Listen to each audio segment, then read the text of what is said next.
Damn, Apollo, you crazy. And that's why I hold my breath at times where I should speak up. That's why I say my health is bad when you wanna leak up. Cause the stress is hard to hide, but I move with pride and ride for my guys and die. Know that I'm a blessed times, but know that I'm out here trying. Yeah, I made it out that mud, made it out that dirt. Going harder for my dreams while I'm still on this earth. Had to step into that mosque and step away from church. On my way back to Allah and all that I deserve. Had to pay up for my sins, lessons that I learned. Had to give and sacrifice before my life was turned. And now I know that none of these bitches made me more than merch. And I keep pushing to the end even though it hurt. I'm just trying to find my way out. I'm just trying to find my way out. I'm just trying to find my way out. I'm just trying to find my way out. Cause when I lost my dog, I thought it was the end. When Trevor lost his life, it was just the beginning. When I see Frankie fall, I couldn't fucking breathe. Lord, why'd you take my dogs and leave the pain with me? Cause I've been fighting back these tears, Lord. No longer fear my death, but only fear God. I watched them turn to angels, now they watching over me. That pain will fade away, my only choice is to succeed. With Apollo, I'ma take off to the moon. See my dogs in the sky, I'll be coming home soon. Taking my shahada, now that life is so new. Knew I would make it out doing what I'm supposed to. I'm just trying to find my way out. I'm just trying to find my way out. I'm just trying to find my way out. I'm just trying to find my way out. Move with pride and ride for my guys and die. Know that I'm a mess at times, but know that I'm out here trying. What's going on, everybody? What up? I am here. I'm doing sound. It's working today at the start of the show, unlike It is. yesterday. It is. It is nice. It's a beautiful thing. How's everybody doing? How's everybody doing out there? It is December 22nd, 2024. 3 days away from Christmas. Pumped for that. Not gonna lie. I'm excited for Christmas this year. I think we got all the presents wrapped up, so that's nice. Got that all. I hope so. I mean, I don't know, man. Wife may have a few extras, but overall, we are here. We're ready to have some fun. David is back for one more night. Then he goes back to work for the rest of his life. No, he'll be for a little bit. He'll be there, and then I'll go back to like skipping nights because I'm lazy as shit. But hopefully not. But David's here. I'm here. How are you, Dave?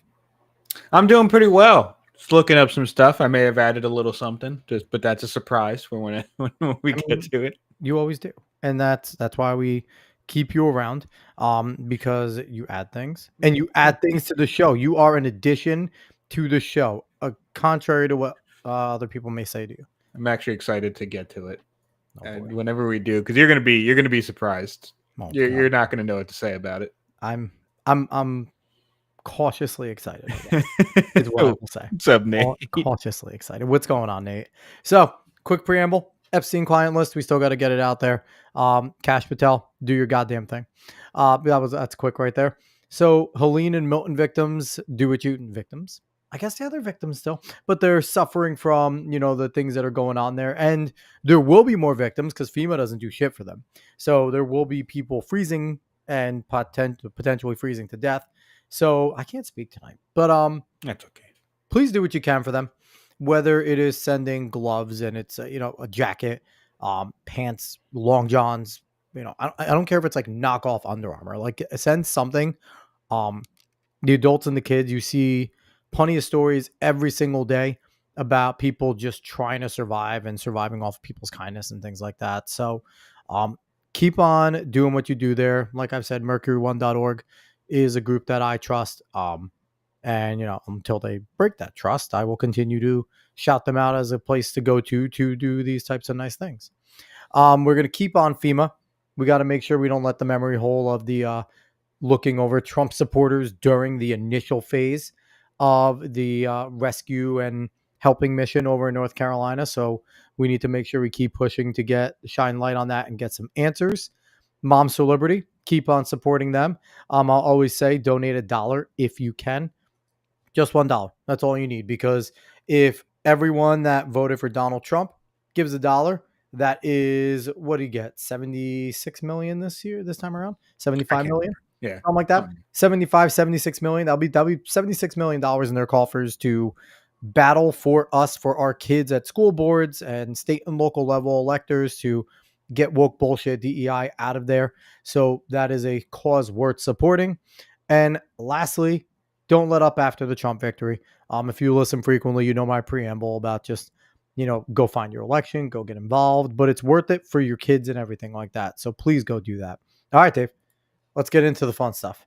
Well, the first thing we have tonight is a soft invasion on Mexico to take out the cartels. Apparently, this is something that the Trump admin is planning to do because they're tired of all the drugs and smuggling of everything going on from Mexico across the border over into the U.S. Yep. And it is basically somewhat known that the cartels kind of control Mexico. It doesn't seem like the government controls Mexico at all. The government of Mexico controls Mexico, I should say. So if they're not going to do anything to actually stop it, then the Trump team might do a soft invasion of Mexico. Now, this came out from the Rolling Stone, which is a rag. Everyone needs to know it is a rag, so we don't know how much truth there is to this. Yes. Now, Unusual Whales posted this blurb. It's also from the Independent as well. I just should let that be known. Another rag. Donald Trump and his team are reportedly debating how much to invade Mexico once he takes office, the new report claims. Trump and his transition team staff are discussing a soft invasion of the country, Rolling Stone reports. These conversations come after Trump promised to wage war on drug cartels in Mexico, both during his first term and on the campaign trail. And to be quite honest, wage war is probably the correct way to put it. Yeah. I don't think it's going to be very much different than the genuine war. If you're actually going to go against them and their profits, to be quite honest. And I could see this more as like a support mission for the Mexico country as well, right? Because I don't think they're not going to do it. Mm-hmm. Maybe they will, because it is an invasion of our southern border. But if Mexico is attempting to do their part, try and close the borders, try and do that, and then the cartels who make a shit ton of money off of smuggling people and continue to try and fight against it, then I could see it being as like a joint action between the two countries where the American military comes in to assist. So I would call it less of an invasion. I think that term is used to like boogeyman and scare people about. And especially from the second tweet right under it, that's a part of the thread. Another source close to Trump describes it as American special forces, not a large theater deployment, would be sent covertly to assassinate cartel leaders. Yeah. So it'd be more like a mission than it is an invasion. But either way, I'm pretty much down for it, to be completely honest with you. The cartels have had it too good for too long. I find it hilarious that it's like Trump comes in and we're just going to fucking invade people. And here's the thing. We talked about Donald Trump kind of setting up the tone of what he wants.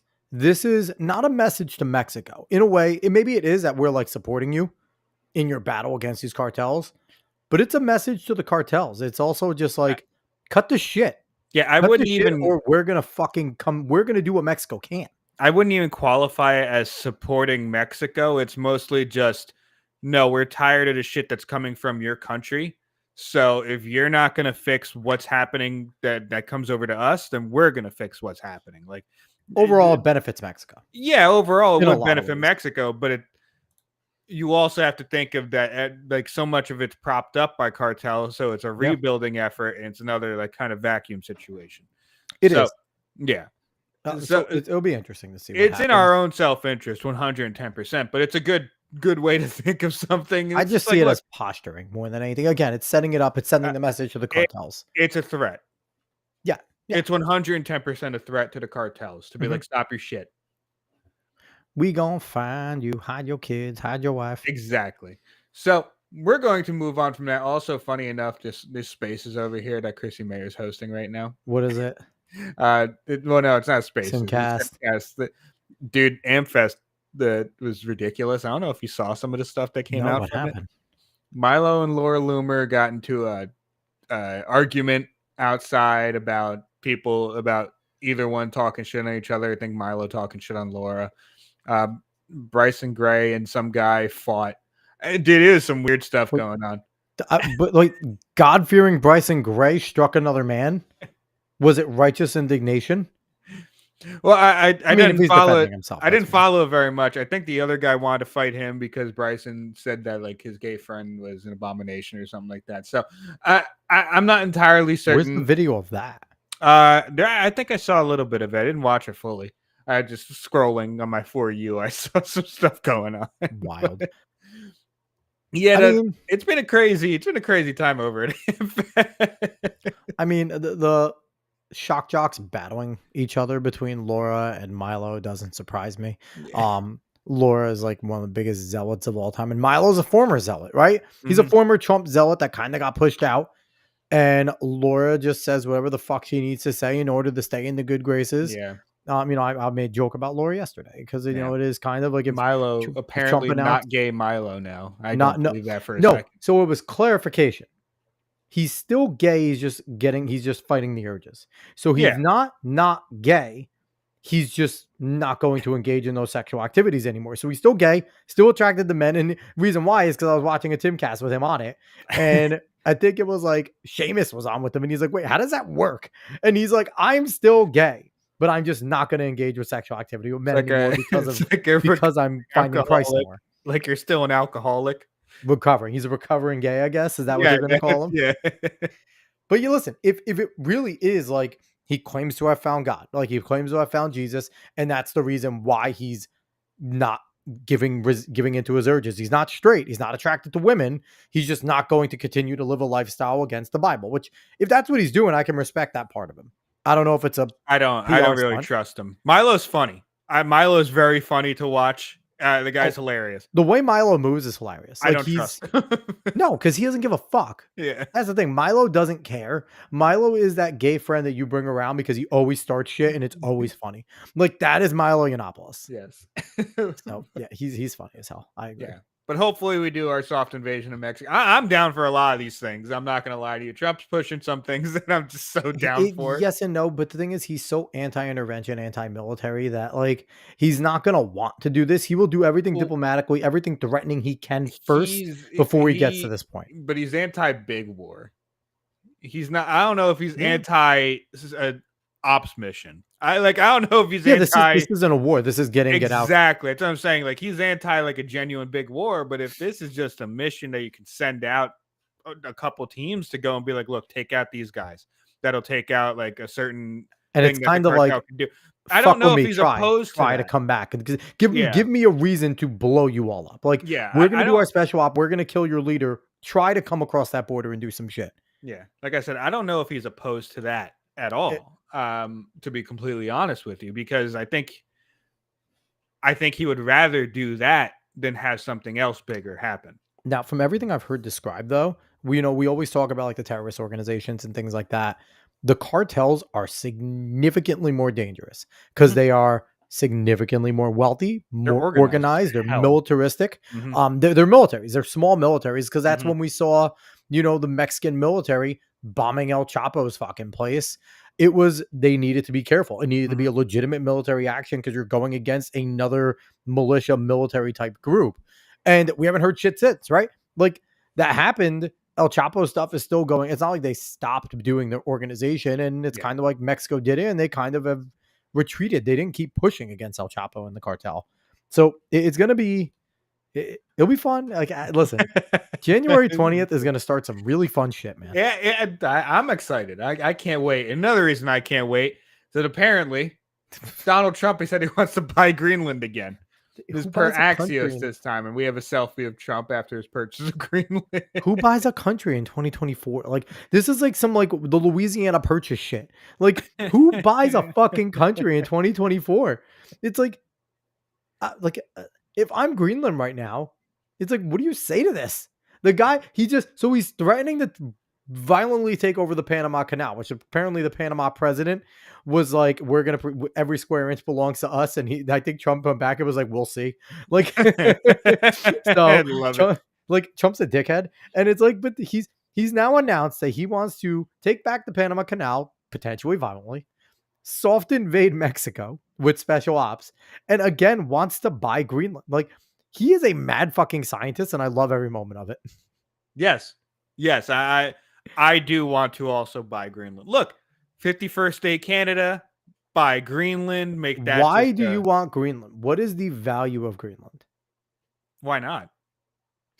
Why as Americans did we lose our ambition of just engulfing things? Here's the thing. I'll do it. Not just do it. I'll I'm do pretty it sure if we there's make it actually a strategic value to Greenland.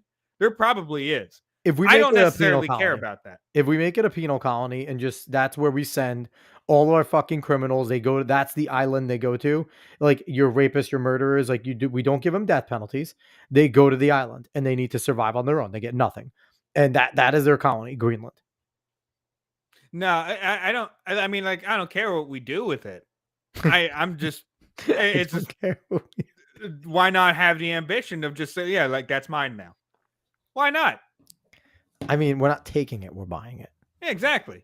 But that's I wonder how much would Greenland sell for? Like what is Greenland's major like I'm gonna search this. What is their probably not that major much. export?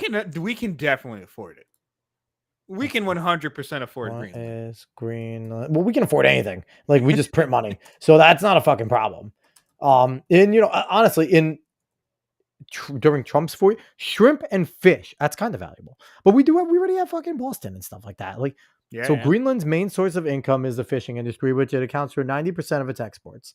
Its economy depends on export of shrimp and fish, making the fishing industry its largest contributor. I mean, people like shrimp. Look, just add things. Fuck it. Why? Like, I just start don't get colonizing again. Exactly. Just do it.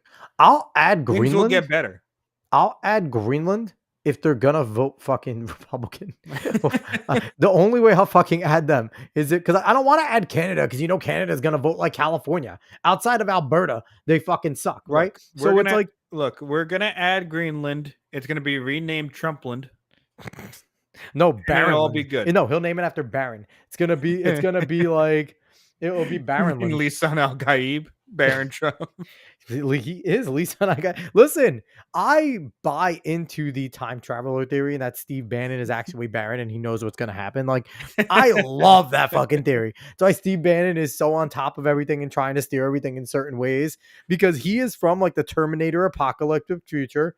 He traveled back in time to make sure his younger self can even though Steve Bannon is not 7 feet tall, so that kind of kills that whole narrative. Yeah. Maybe I got hit with a shrink ray. Yeah. We don't know what they have in the future.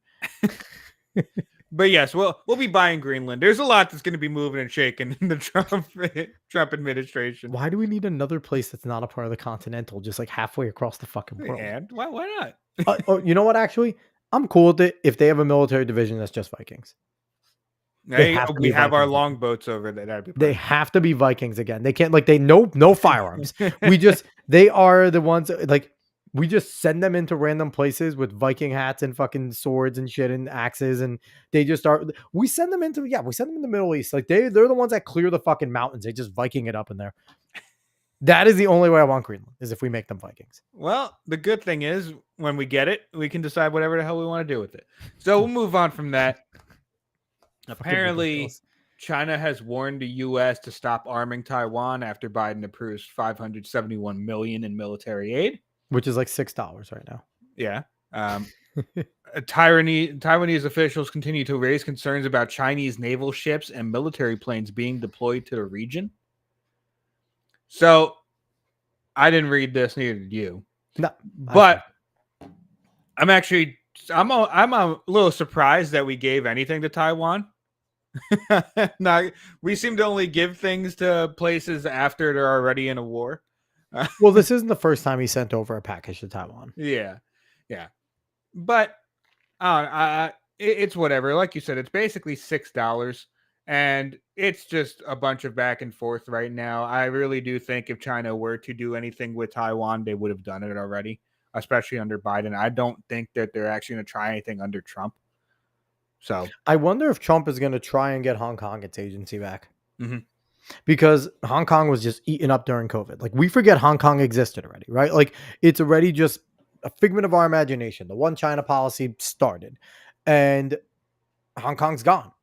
Like, no one talks about it anymore. It just got during COVID that happened. Boom, they took it. Yep. And there was a nice, like, there was a big stir protest. There was talks about it from American politicians. Are we going to support Hong Kong? A fucking owner needed to apologize. Everybody apologized talking about Hong Kong. Yep. And all of a sudden they ate it and it's gone. So that's something that, if I'm Donald Trump, my negotiation starts with China. Give Hong Kong back its sovereignty, and then we're at the table. If not, you're done. Because it's insane that people, again, memory hold, right? We memory hold the fact that China just ate Hong Kong one day, and it was peaceful. Hong Kong didn't want war. They don't have a war. They didn't have a real military. Yeah. But they considered themselves the real China, right? That's what Hong Kong's claim is, that they are where the free Chinese went to get away from the PRC. And yeah, it's I could see that happening, Dave. We still have, what is it? We still have a month. It took 2 days for them to take Hong Kong. Nobody batted an eye. Yeah, but Hong Kong's a little different than Taiwan. It is. Taiwan has something of value we want with the chips. That's it. Really. That, and also Hong Kong is literally just completely engulfed. Like, it's all like there's not much you could do necessarily against China in Hong Kong other than protest and say, America, help us. Taiwan is at least a little bit away. It's not a mainland fucking city. So. I mean, it's just, to me, it's just a weird situation there where, again, the only reason we give a shit about Taiwan is the chips. Like, if we're being honest, like, if Hong Kong had the chips and they were a major exporter of the chips that we need in everything, my laptop I'm running, this fucking microphone, like, it's in everything that we use, anything electronic. And, the only fucking good thing maybe that Biden did was the CHIPS Act, where we're starting to produce them here. I know IBM right by me is getting ready to have a huge, big production thing. And again, we need that. We need Americans to be making that so we can have competition. So if China does decide to eat Taiwan, they're now the biggest distributor, but at least we will have something, right? Mm-hmm. They can't completely rob us. Mm-hmm. So probably the only good thing in Biden's legacy is a CHIP Act, probably right now. Probably. Yeah, it's incredible. I'm not going to get mad about it. It's incredible what people do for Frito-Lays. So we'll move on from that. Move on from that over to Tucker Carlson being mean to Dan Crenshaw. Everyone has been mean to Dan Crenshaw for good reason, because, like we said yesterday, if a lot of congressmen were streaming, they would become lolcows in a fucking minute, in a goddamn heartbeat. And Dan Crenshaw already is. He's not streaming, and every time he opens his mouth, he's a fucking lolcow. Mm-hmm. So, I mean, Dan Crenshaw, obviously. Okay, I'm sorry. The guy on the left looks like a fucking goblin. I don't know who that is. He's from Gringotts. I feel that you might need to watch your tone with that one. I don't know who that is, and I don't feel bad about saying it because he deserves it. But saying someone from Gringotts might strike a really weird tone with some people. Listen, they were fucking badass, and they could. Well, I mean, I know where you're coming from. Controversy. Now I know where you're coming from. Yes. I didn't even think of it that way. Oh, you're not from Gringotts, okay? He's not from Gringotts. I take it back. In Pal World, maybe. I don't know. He's not emotionally prepared to lead anything, and he's out of control. He's out of control, and I think that he's a really volatile person. I hope he gets help. I mean that, and but he's also a pretty sinister person, I would say, whose priorities are not aligned with his party's voters, but also have kind of nothing to do with the United States. So right. I object. I mean, want to be honest. I feel sorry for Dan Crenshaw. I've had conflict with Dan Crenshaw. I felt like he was emotionally out of control, and so I feel sorry for him. But I also think it's not just him. It's a lot of the leadership of that party just doesn't put the United States first at all. And they all want to suck up to Trump and America first. Really, where's the money going? It's not going here. It's going to the countries whose lobbies control you. Right. That's a. You're saying a lot about Crenshaw there, but this is also partly after Crenshaw blew up on Twitter. Yep. At cat turd, fucking cat turd. Like, come on, man. You just gotta ignore cat turd. Like, honestly, what are we doing here? And the number one, and you know what? And the thing is too, like, the only thing, like, I kind of took a little bit of like annoyance is when he's like, I get it, the party's leadership sucks.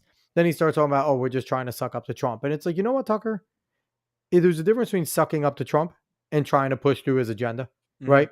Because that's the reason why Republicans lose and lose badly when it comes to midterms, is because we get the power. They hope that they're going to do whatever that president that they elect wants them to do. And then we have people like Tucker who's like, don't push his agenda through. Do what you, and here's the thing. I supported Chip Roy the other day going against it, right? But the fiscal conservative stuff, that's very different having a value like that than just saying, don't support, it's not sucking up to push through his agenda, which is what the people voted you in and him to do. Which is taking Greenland, taking Canada, taking Mexico.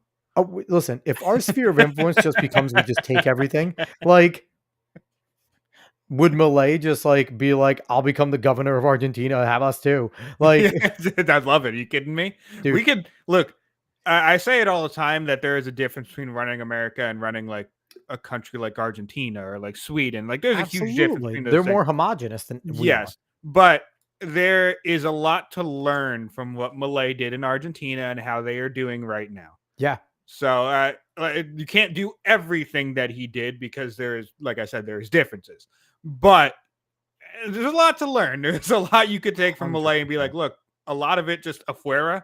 And things kind of just fucking fix themselves in a lot of types. And that's what Doge is really set out to do. Doge is the afuera. Hopefully. They're allowed to. Listen, here's the thing. Everything that they try to do, in the end, Congress does have to go along with a lot of it.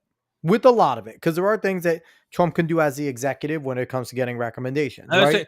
There's a decent amount that you could do without Congress, especially the unelected ones that the president kind of just puts into positions anyway. I think to get rid of some of these, if they want to get rid of an agency, though, I believe because some of these agencies were voted in by Congress. The ones that were voted in, yes. They would have to. I was going to say the DOE, the Department of Education needs to be an act of Congress.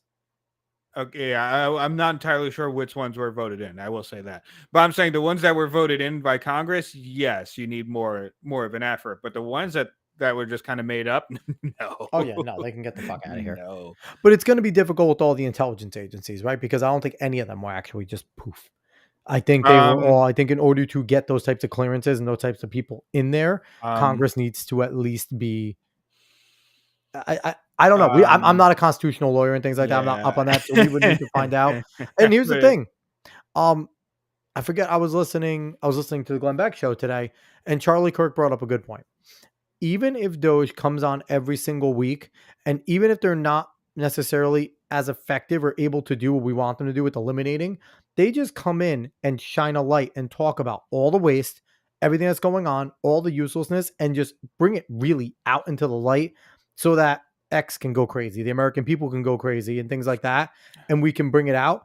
That can start to implement some change going on there, because once the cat's out of the bag, that's when things start to like roll out. But if you get, David, you talked about it, the don't know, don't care voter, they do have social media. If it starts popping up, because Doge is going to be everywhere.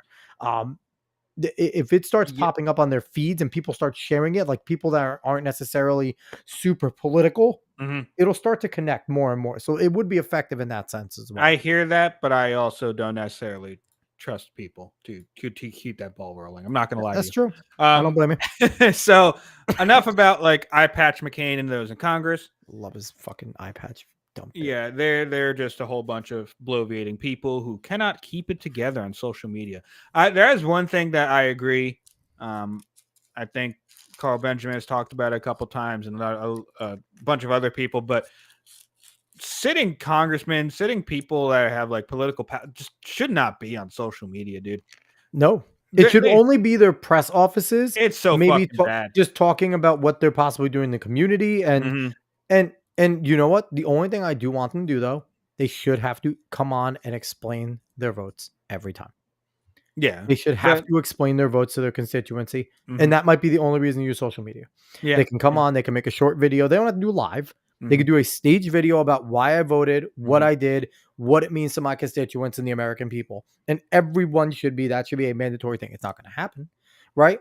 But it should be. That would be a great transparency, and people wouldn't be able to hide. Yeah, it'd be cool. It'd be cool. But we'll move into this. I just wanted to share this because it's a cool angle of the rocket being caught. There it comes. I don't Yes, care about because the volume. so a little while ago we saw the video of it landing in. Mhm. I wanted to show this because I saw this thing. Elon shared it, and just watching, it's free falling. It looks like Mhm. nothing's gonna fucking happen. This thing's gonna plummet, right? And just the way Free it's able to fall. correct itself while free falling. This is fucking crazy to me Yeah, that it's able to do this, and then it birds.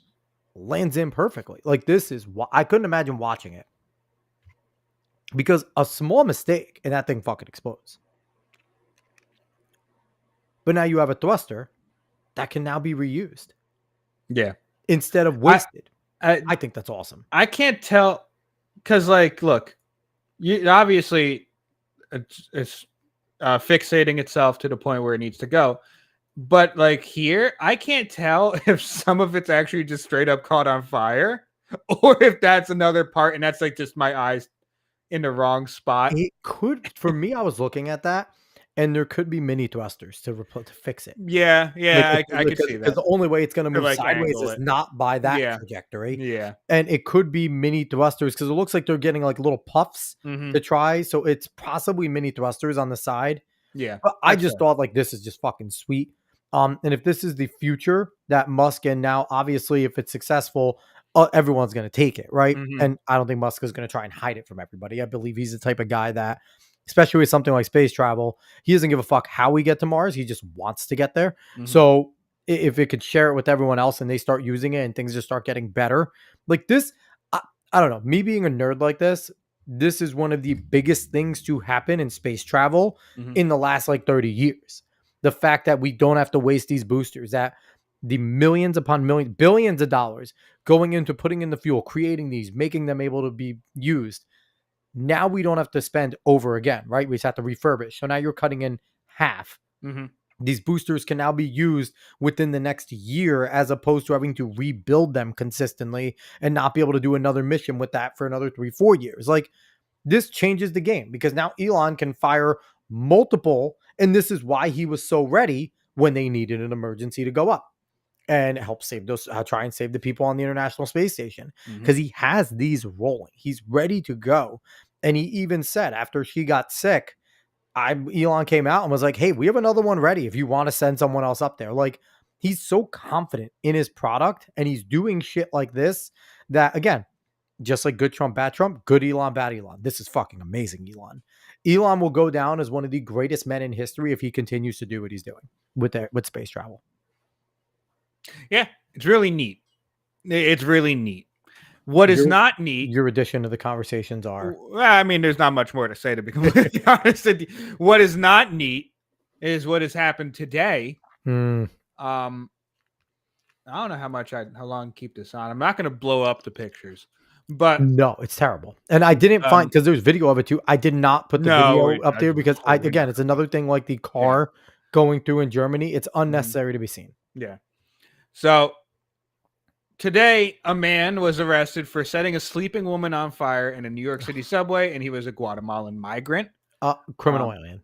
Yeah. Migrant means illegal person. And Yes. that is the terminology there. Yes. It's a criminal alien. He lit the woman on fire and watched her burn to death inside a Coney Island F train. This has been a huge story because, as what was going on after the Daniel Penny trial, which incredibly found not guilty. That's amazing to me, honestly. Yeah. But the discourse around that, and especially the videos coming out of how people act on the subway, was basically just act like prey, no, don't make eye contact, just keep your head down and all that stuff, and they'll go away. Obviously it's not the way you have to actually directly interact with society. Yeah. You actually put the people away that are an obvious fucking violent person, and if you don't, this is the type of shit that happens.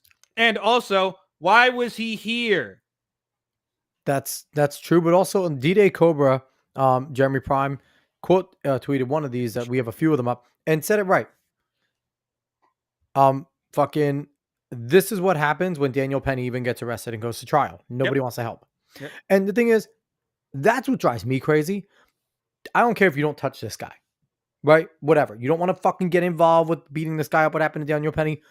Go put the woman out. Take your yes, fucking jacket and yes. start helping this woman. And I do, but I also think that this is something, because as much as New York City people want to talk about how fucking tough they are, look, when it comes down to something like that type of evil happening, that you do get a shock and awe. stun locked. You get stun locked. And you don't, a lot of people probably couldn't process, like, there's actually someone that was just randomly set on fire. Like, I need to go and help that person. If you get stuck in that moment and you don't necessarily know what to do, a lot of people are just not going to move. The flight happens. They go. It's just what's going to happen. You just, not even fight or flight. You're just not going to move. You're just going to fucking sit there and maybe look away. That's maybe And I get that. And I get that. And you know what? And it takes a special type of person to step in and to be brave enough to lead and do things like, I get it. You know, me and my wife were talking that she heard of a story where it was a young kid. I think it was like a little bit under like 10 years old. Yeah, they were playing by ice. The one kid fell in. The kid that was with them, it was a little girl, dove in right away to go save him, knowing it sucks to lose an individual like that young girl who was brave enough to know her possible fate. She's someone that possibly would have stepped in and helped this woman. Well, no, the thing is, people that do that. And the thing is, I disagree with it. It has to be a special person. So it has to be at the right moment and immediate movement. It doesn't take a special person to do that. It just takes the moment itself happening. Because if you don't immediately move, you're like a lot of obviously people are different, but there is no special gene that just makes it happen. I disagree with that, because I think there are people who are cowardly. There are people who are people who want to do it, and there is a special type of person, and it's not. If your first reaction isn't to act and help, that's never going to be your first reaction ever. I don't think that's true. No, in certain moments, people react more than other moments, and it depends on where you are and when it happens. That's just how it works. Now, are there people that will react more and react a lot more and react quicker? Yes, 110%. But when it comes to whether or not when something is happening, if someone is actually going to move, it just depends on when it is, how close they are to something, how far they are to something, whether or not they had a good day, whether or not they had a bad. Like a lot of people depend on that. Like there are people that will move no matter what, yes, and they're the special type of people that I talk about. Okay, the ones that will, regardless of what goes on, will consistently. Because again, and to me, this one is more simple than stopping an abuse or stopping a sexual battery. Like this one is. I get it. Fire's fucking scary, but this woman's on fire. You could disregard this asshole that lit her, right? You can fucking shove him out of the way. Whatever you do, just go put her out. Help her. Like, there's no reason why she had to burn to death. You know that's a crowded fucking subway car, or a few of them next to him are crowded. There's no reason why this woman had to burn to death. Yes. Like, that's a thing that kind of gets me. Like, if someone's shooting, someone's stabbing, okay, you're not stepping into that. You don't want to die. I understand. You know, part of me gets that. Fuck that, right? Self-preservation. Sexual assault, right? This person's obviously brazen enough to do it in public. They'll probably want to kill me if I try to step in. Understand. A woman's on fire. That is not a situation where, yeah, you might get burned, but you're wearing jackets. You're in the city. It's a fucking winter. Take your jacket off and start smacking her with it. Like that is, this was senseless on him to do it, but also the cowardice. Like you said, people in New York City talk about how tough they are. No, you're not. Obviously you're not. Obviously a lot of them are just prey if this is how they react to these substances. Yeah, but one of the reasons why this became so big, other than how absolutely horrifying the story it is the fact that it's basically being tried to cover it up as who did it. A fire basically randomly happened. Woman dies after she catches fire in Brooklyn subway car. Combusted. NYPD suspects homicide. From who? From who? Who did this? They refuse to say. Why would they say? Why would they say? Because you know what? Then they get in trouble. Yeah. Same thing like car ran into the Christmas parade in Germany. Like just what just happened. Same exact thing, same exact way of reporting these types of things. Luckily, we do have community notes, which I think overall a net positive that's happened to Twitter. Absolutely. That the woman did not catch fire as a deliberate and intentional act caught on surveillance cameras. NYPD has arrested suspect Sebastian Zapeta, who is accused of intentionally setting the woman on fire while she was sleeping. Community Notes coming in and doing its job there. Great job. And this has been incredible pushback by a lot of people. Basically, just everyone knows that. I'm honestly, it's not even mainstream news outlets anymore. Any kind of news outlet gets fucking flack now because they should. Because if you're not up to snuff, then why are you even here? Why do you have a job? Why would you get paid in any sort of way? And I had to say, one of our former guests we got on, Harrison Crank, was big on that when he talked about Community Notes, and he's like, we need to get involved. Yeah. You know, we can't leave that like, yeah, it's cool for now, but if we leave that space, then the leftists are going to get a hold of it and the propaganda machine's going to work again. And it seems like funny because it seems like Harrison was successful in trying to get that message out, because there is a lot more conservatives on there doing their fucking job. It's actually apparently really easy to get on Community Notes as well. 100%. You just got to sign the fuck up and argue, and basically you get voted on. You make a note, give your sources and everything. Yeah, you just give your sources. You make the note. It gets voted on. If it's overwhelming, if it's a majority, you get it in there. And with his plea of getting on there, funny enough, the warning of the possibility of leftists getting on there, I believe a story came out that Harris's campaign was trying to get people to use Community Notes in order to shut down some stories or to alter and like make it seem like some stories are either wrong or if we're correct. And why not? Yeah, why would wouldn't do it? Why not? That's political warfare. That's smart strategy. Now, obviously unsuccessful, because this is the one thing that, you know, I will say the good thing about conservatives on X is they are active. I don't always agree with some of them, but they are active. Yeah. So this is a space where there is a battle being fought, and conservatives are winning and losing. Like there's battles, but they're fighting, which conservatives never do, but they are fighting right now. And there is something to be said for scheduling your tweets. You probably shouldn't schedule your tweets, especially if you're the current governor of New York. Yes. Because I don't think she actually just put this out at the time. I think this was scheduled. Oh, this intern's fired. But in March, I took action to make our subway safer for the millions of people who take the trains each day. This is today when that woman was. So since deploying National Guard to support NYPD News and MTA safety efforts and adding camera-style subway cars, and crime is going down and ridership is going up. So we were able to watch them. That woman that's what George said. Well, thank God for the cameras. So now we get to watch illegals and psychos murder our citizens. And then Ryan James Godowski right underneath of all day to post this bullshit. It's a day the woman was set on fire while sleeping on the subway. If you had any dignity, you would run for election. Here's the thing. It's not too late to fucking delete this. Delete it. Like, seriously. Like, why is this still up? Delete it. And quite literally, again, they can't do this because these people are egotistical pieces of shit. But if Kathy Hochul, you want to win any goodwill, you delete this tweet and you say, this tweet, the tweet that I last put out was, you know, unintentional because we did not have all the information on the incident that happened on the subway. In trying to be sensitive to the situation and that woman's family, we took down the tweet. That's it. Just an addendum. Don't leave this the fuck up. What is wrong with you? You know how sometimes it's just like ignore a thing because like you fuck up and it's like, okay, just ignore a whole bunch of things and it'll go away. Now I think it will still work with this, even because Kathy Hochul's name's in the mud anyway. So I think it would work. It will work with this if they just keep it up and ignore everything. Like, oh, do we fucked up bad? Just let it go. Just let it go. So I gotta keep that bookmark. Maybe we'll bring that one up daily. Maybe we'll start the show every day with, "Hey, remember when Kathy Hochul put this up when a woman was set on fire?" I don't want to think about a woman being set on fire every night. So I'm good with not doing that. What is up with fucking New York governors and just being cool with people dying and like helping them die?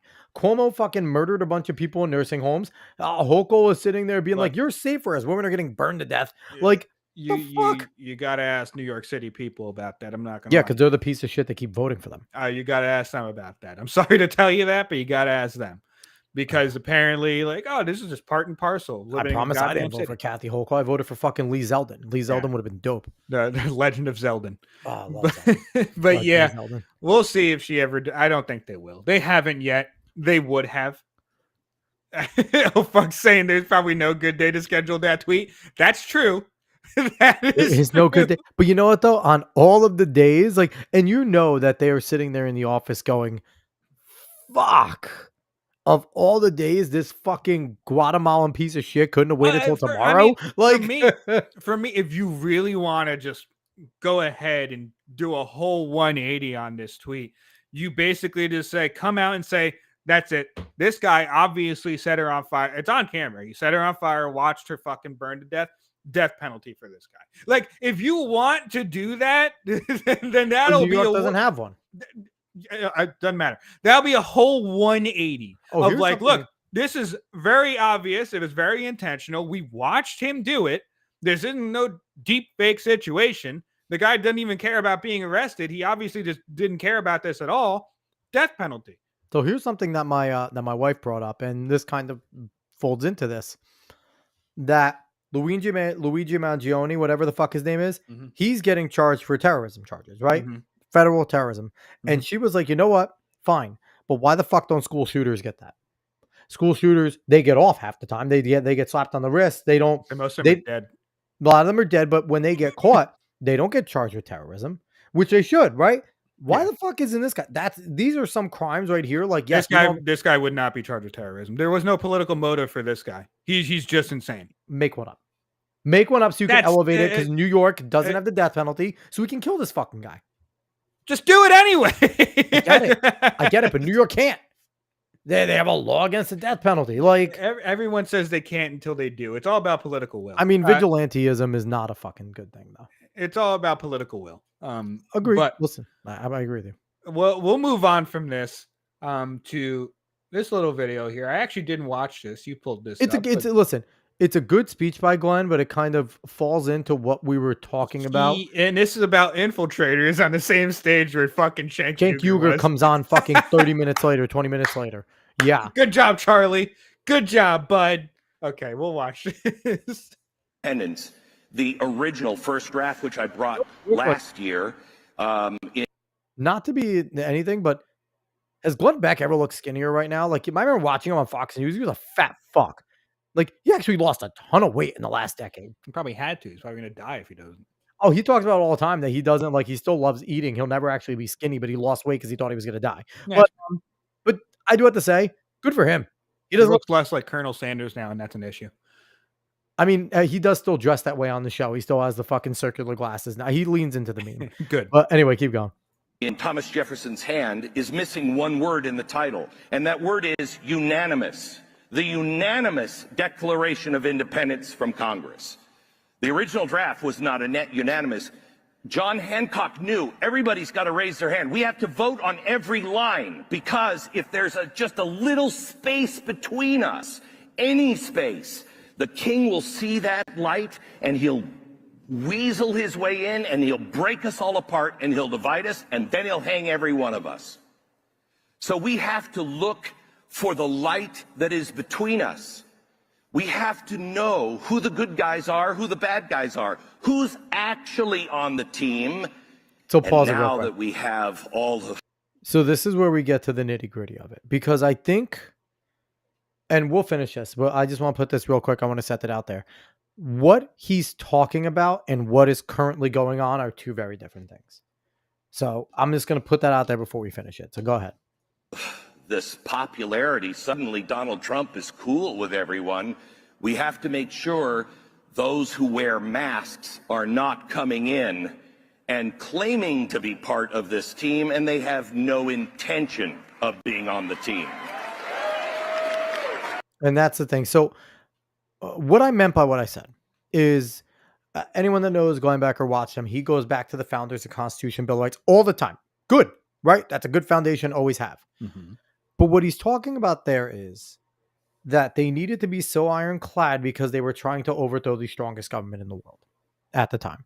So if there was any sort of derision amongst the 13, it was never going to work. And they still had a ton of loyalists they needed to deal with, right? Like, so they needed to be strong as the leaders of each of their colonies. What's going on here with, conservatives kind of infighting about Donald Trump and, not even Donald Trump, but about like the spending bill that just went on, right? And things like that are two very different things. because we are always fighting for our country, right? The leftists are always never going to stop. Mhm. But when he talks about infiltrators, number one, like you said, you can't talk about infiltrators and Cenk Uyghur's invited to a fucking Turning Point, okay? To the Amfest. Number two, you can't seriously talk about infiltrators when we are open arms welcoming in RFK, Elon Musk, and fucking Tulsi Gabbard. I'm sorry. You want to talk about a mask? That's RFK. He's a mask that fucking can't speak. All right. Like, you want to talk about a mask? Tulsi is a grifter. I'm sorry. People love her because she's good looking and she's saying the right things. She has said what she has needed to say over the last fucking 8 years. Okay. And I don't blame her, right? She's looking for relevancy. She got thrown away on her side. And then Elon wants to go to Mars. Doesn't give a fuck. Okay. So again, there's good things and bad things that come with all of them except for RFK. I'm not a fan of RFK.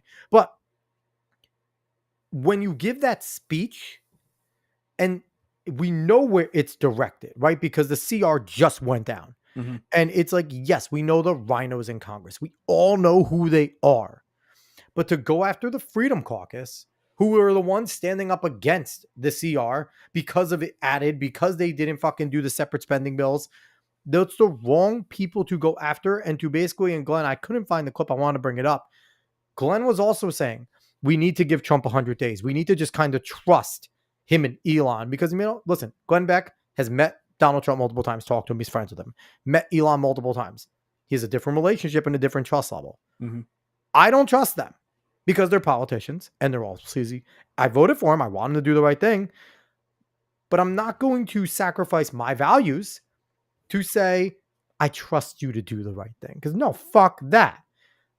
I guess there's kind of that push and pull. You want him to do his agenda, you want him to do his thing, but I'm not going to sit there and say, hey, fuck the debt ceiling. Let's just raise it some more.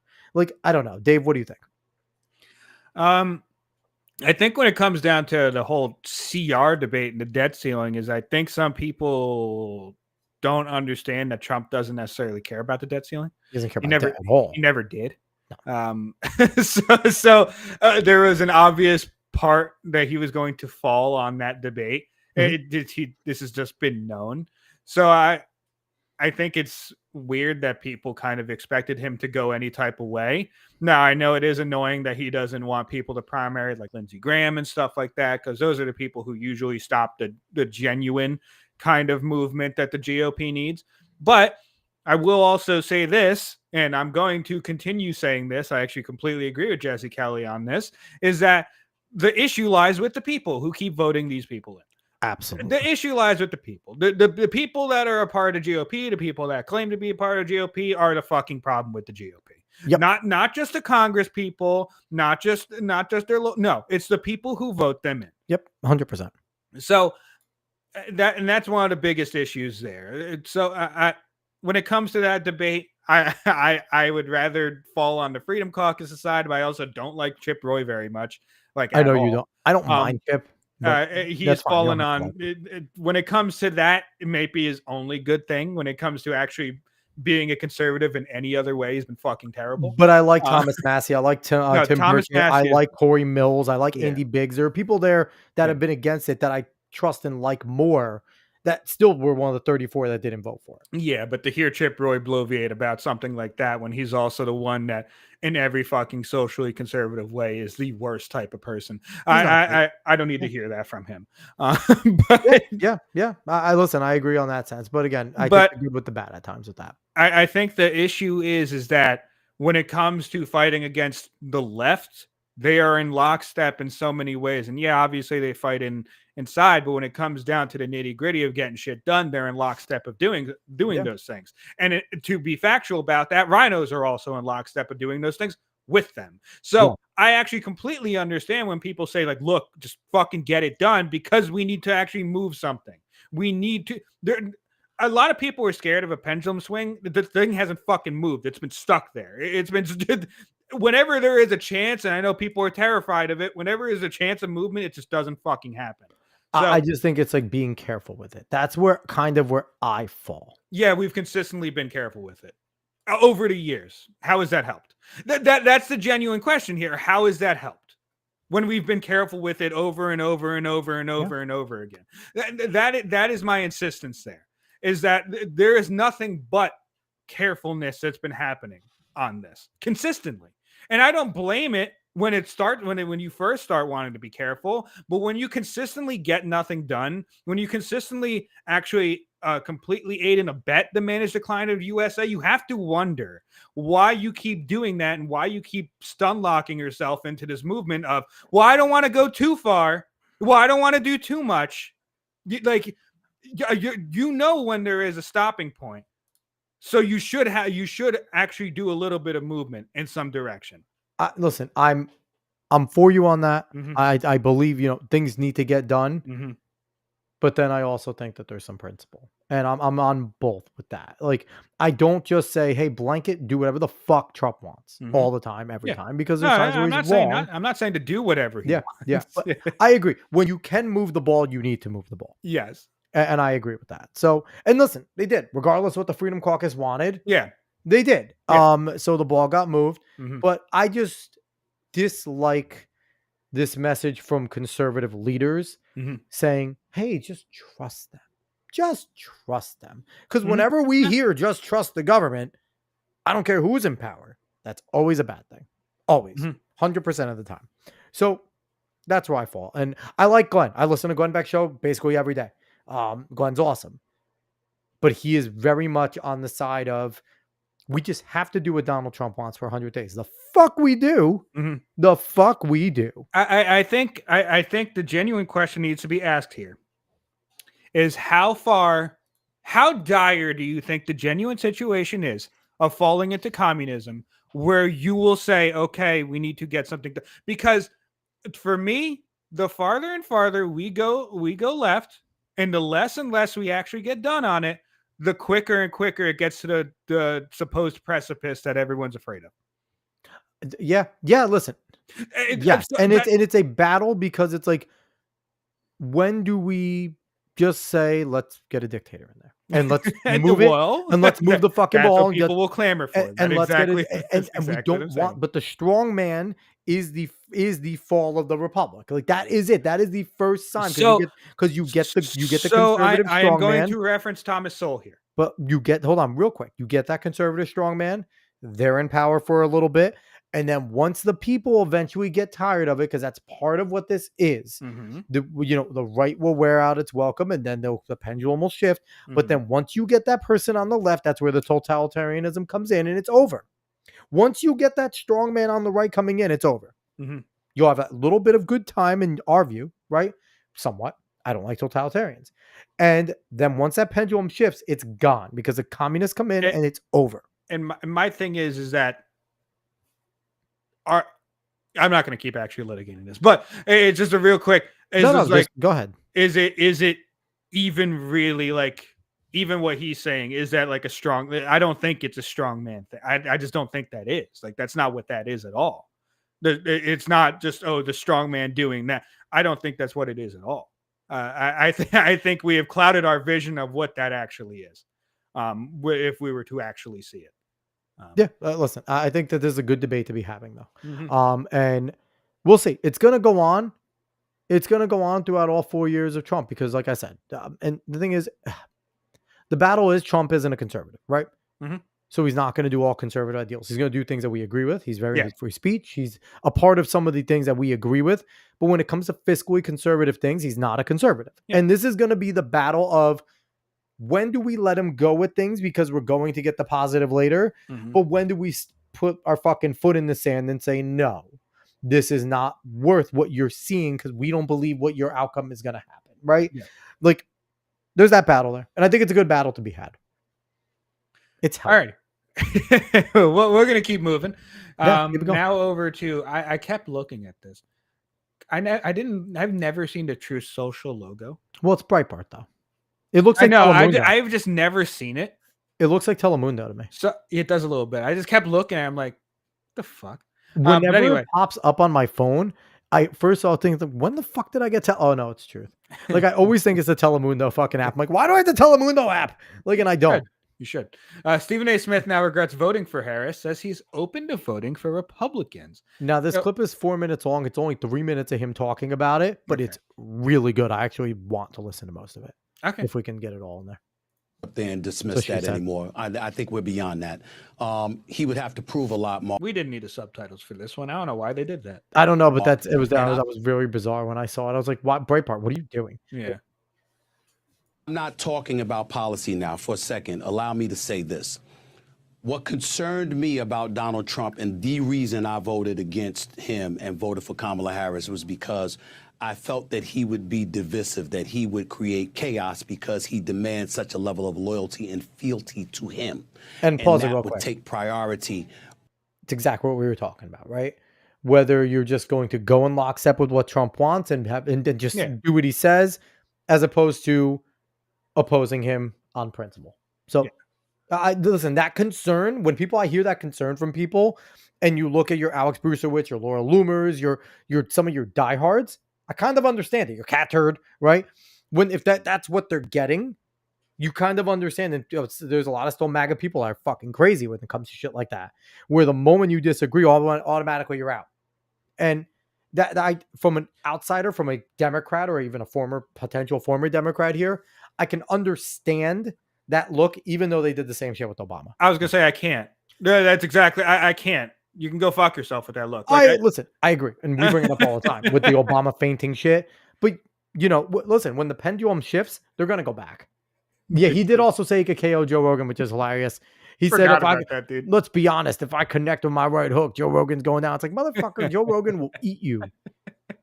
Get out of here, Stephen A. But yeah, let's keep going here. I think Cenk Uygur also said he could beat Joe Rogan. Which is crazy. Joe Rogan will, if Joe Rogan fought Cenk and Stephen A at the same time, it would be like that one dude beating the shit out of those two women in that MMA thing that's going around. Like, that's what it would be. And probably worse, because those women were actually fighters, so they could take a hit, right? That guy was slogging them. They kept going. They knew how to take a hit. He would roll them up in 3 seconds each. That's fucking funny. I want it to happen. Can we get a celebrity one going? I want Joe Rogan to beat the fuck out of people. Go ahead. For governing our nation. That was my concern. And so I'm looking for both sides to work across the aisle from one another. Having said that, when you see some of the things that he said, if he follows through on some of the things that he has said, it's not just about eradicating inflation, improving the economy, obviously controlling our borders. These are all things that I care about. Make no mistake about that. And I certainly would support him in that regard. But I will say this. I actually would be perfectly fine if someone like Stephen A. in his situation with his wealth would actually say, no, I actually don't care about inflation or the economy, because they don't need to. They don't need to. Let's be honest. But like I would be perfectly fine if he just said, like, I don't really care about these things, but like closing the border and other things do matter to me. Well, the thing is, I'd be perfectly fine with that. I feel like that's almost a little more honest. Like, they probably feel it a little bit, but they don't feel it anywhere near as much as people that don't have the amount of money they do. Thing about Stephen A. and being a reporter and things like that, he's wealthy, but he definitely has family that he's probably still close with that are nowhere near his wealth. That do feel it. So I think like celebrities, they kind of pull their families out, so they don't get it. Like your real celebrities, because they're all out of it, right? I will say, I think Stephen A. might be at the situation where he can pull a lot of his family out. He could be, but like he is the face of ESPN. So. He is, and he's one of the most preeminent like reporters in the world. Mm-hmm. But I think I feel like reporters still, because he still has to grind at times. He still has to do his job. He's not sitting there. It looks like he's looking at the subtitles. Possibly. But he's not there like making like 5 movies in a year and then taking 3 years off, right? Like Stephen A's got to go to work every day. Yeah. And then on the weekends, right? Because he does things. So, and the other thing about Stephen A, I will give him over the last, since I've been watching him, whenever he talks politics, he's consistent. Very consistent on his values. Doesn't hide. Similar in a lot of ways. I know people don't like him, but Colin Cowherd is very much in a reasonable way in his politics. He obviously leans left, but he obviously, like, when Trump won, Colin Cowherd's like, I think he flat said, he's like, I don't know why everyone's mad. This is good for the sports franchises we like. They're all going to make more money because he's going to put money. He put money like during the middle. He's like, money's in our pockets. We can go to sports games. Mm-hmm. I don't like his politics, but but that's what's happening. Like, I could take people being honest, like Stephen A, because Stephen A is, when he fumbles, and whatever. I disagree with him, but he's still intellectually honest when it comes to these things. it can't be just about fealty to him and loyalty to him. It has to be about getting the job done on behalf of what's in the best interest of the American people, as opposed to yourself, and not engaging in a kind of juvenile tendencies, tweeting all the time and going after people who are really much irrelevant in the grand scheme of things. Pause you it real do quick. things like that, and you show. Really rich coming from Stephen A. Really rich coming from I know, Stephen I A. know, dude, Was I like know. an ongoing vendetta with fucking Kevin Durant, and it's like, and does a whole show where he fucking will tweet and call people Yeah. out, like really rich. And I get it, Stephen A. is not the leader of the free world, or not vying to be. I get it, but some of these people, it's like really rich coming from you, Stephen A. Your whole entire fucking thing is debating people. He's looking Anyway. at the subtitles again. He's breaking the fourth wall on us. Show that you're the adult in the room. Yeah. I don't think anybody could dismiss Donald Trump at this particular moment in time, not just because of him, but because of what we've seen the Democrats do. We're not falling for it any longer. The American people aren't falling for it any longer. I voted Democrat, and I got to tell you something right now. I don't like the fact that I did. I don't like what I'm seeing. I don't want to hear about wild we're about admittance. law. I just don't. I don't know, man.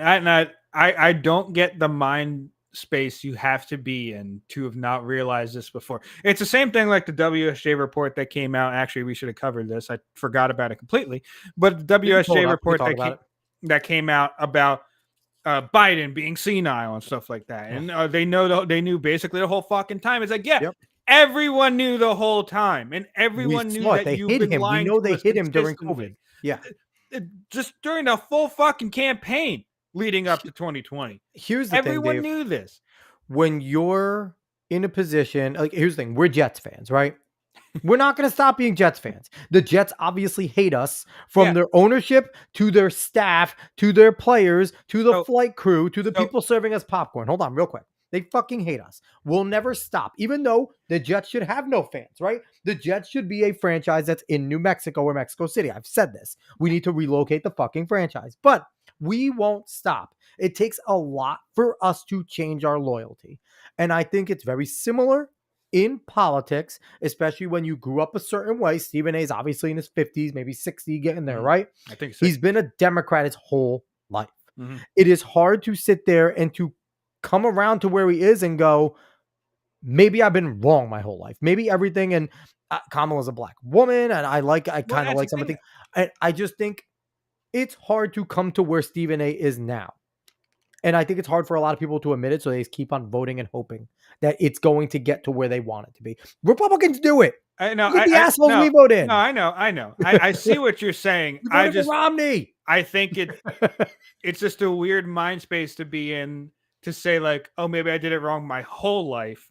Instead of, a lot of people have been around others with dementia and have gotten very old, and you could see the obvious telltale signs of Biden. So for me, it's hard that you could have that contradictory space in your head, where if you've been around someone who has gotten up to that age and gotten up to a point where they actually cannot move the same way, where they cannot process the same way, and then watch him in any type of manner and say like, yeah, that guy can do the job of the president. Okay, but I'll give you this scenario. What if you're looking at it going, I understand Biden is out to lunch most of the time. Maybe he has his faculty sometimes. But I truly believe the person they're running against is evil. What they stand for is evil. And I need to stop them. And I need to get in their way. So if I put a vegetable there for 4 more years. That's a whole different thing. And maybe a staff is around them that's going to be able to push the ideals that I want. But that's a whole different thing of voting for the Democrats and voting against the Republicans, though. And I think that's kind of where a lot of voters are.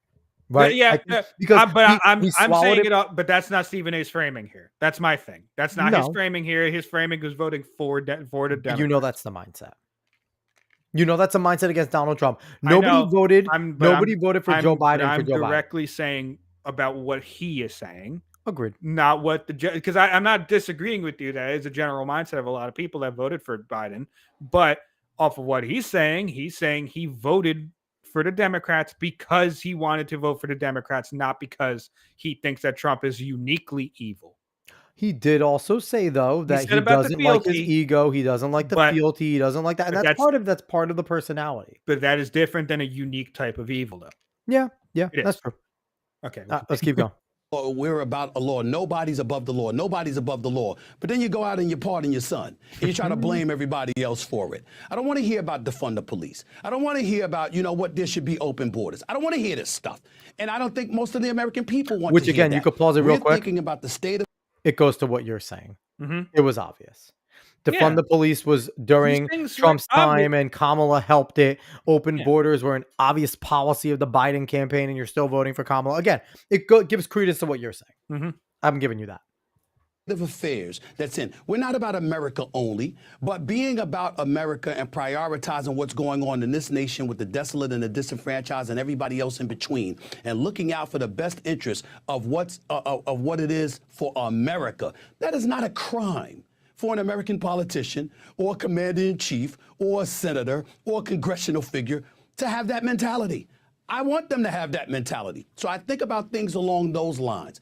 And I'm no longer interested in, nor do I believe any of us should be interested in listening to a bunch of fear-mongering to tell us who we shouldn't vote for. Why don't you come up with a plan that tells us why we should vote for you? And like that's just generally, I think it's generally a correct way of thinking of things. But And also, he's been pleading for years for the Democrats to do this. I give Yes. him that. He's been Yes. pleading with them. But also, like we've been saying, with Chunk Yogurt getting on AmFest and all that stuff, is you can watch these things and you could say this is a reasonable take. Like same thing with fucking Bill Maher. Like Bill Maher is a reasonable take sometimes, right? He does. Sometimes he does. says something reasonable. Yeah. But saying, yeah, that's reasonable doesn't equate you shouldn't be doing. Yeah, now let's then embrace them into the party. Let's embrace them into someone we could actually The listen only to. thing I give to Stephen A., and I'm not a fan of, huge fan of Sean Hannity's, Mhm. but Sean Hannity is more on the right. Mhm. Stephen A. and him have been not just friends, but very good friends for years. Mhm. And I feel like Stephen A. has been working on him for years. So I feel like this kind of transition into more of the embracing Mhm. is more of in a Kasparian sense, where it's been gradual. And now it's kind of like, I'm seeing, maybe he's seeing the light a little bit more because he's been saying a lot more. We've been covering it too. Yeah. A lot more of the things that he's been saying, Mhm. where he's been kind of pleading with the left to do something. And now it's finally to the point where he's looking at it going, they did shit. Yeah. Kamala didn't do anything. Yes, I gave her my vote, but she didn't do anything of what I asked her to do. None of these fucking senators, none of these, they're all trying to do the same shit. Now they see it. He's seeing it happening again. They're Mhm. fear mongering right away. Mhm. And I think it's kind of, Stephen A. could be at the breaking point where he's like, fuck you. Yeah. You've taken me for granted for far too long. You can eat a dick. And you can continue with what he says here. do. That's what I'm interested in. And if Donald Trump, J.D. Vance, Byron Donald, Marco Rubio, or the host of other Republican candidates coming down the pike, that's the kind of message that they're going to put forth. I'm down for it. I'm open-minded enough to make sure that I entertain that from a policy perspective. That's what I want for the American people. That's what I want for this nation. That's why we love you, my man. And that's, Now- he goes into sports after this. But again, put up or shut up, right? Is Yeah. Stephen A. And here's the thing, too. It could be interesting. Stephen A. could have a future in talking politics because he's not an idiot. Obviously, and we know Stephen A. is not a moron. Mhm. And I think he'd be interesting to see if he's, and again, if he does, he's not going to leave sports. Sports are his bread and butter. He's good at what he does as a reporter. But it is interesting to see kind of his metamorphosis over the last few years because we've seen this from him. He's not shy to call out the Democrats. He's done it before. Mhm. And this could be a transition of him opening his eyes and going, man, they've abused us. Fuck them. We could see red-pilled Stephen A. Yeah, well, we'll see. We'll see about that. But that is an interesting video. Tim And Cass y- needs to get Stephen A. He needs to put Stephen A. Smith on fucking Tim Cass. That would be a great fucking show. I'm not going to lie. You can only hope that more people at least come to the realization that, like, yeah, maybe I should actually think about what's happening a little bit more. But we'll move on from that over to this right here. President Biden drops unfinished protections for trans athletes. Thank you, ESPN, for framing it that way. Oh, they have a beautiful part where they're so fucking leftist. Yeah, and they're probably seething. They are seething. President Joe Biden is abandoning his efforts to provide some protections for transgender student athletes and cancel student loans for more. Why is that in there? For more than 38 million Americans. Because they like doing irrelevant things.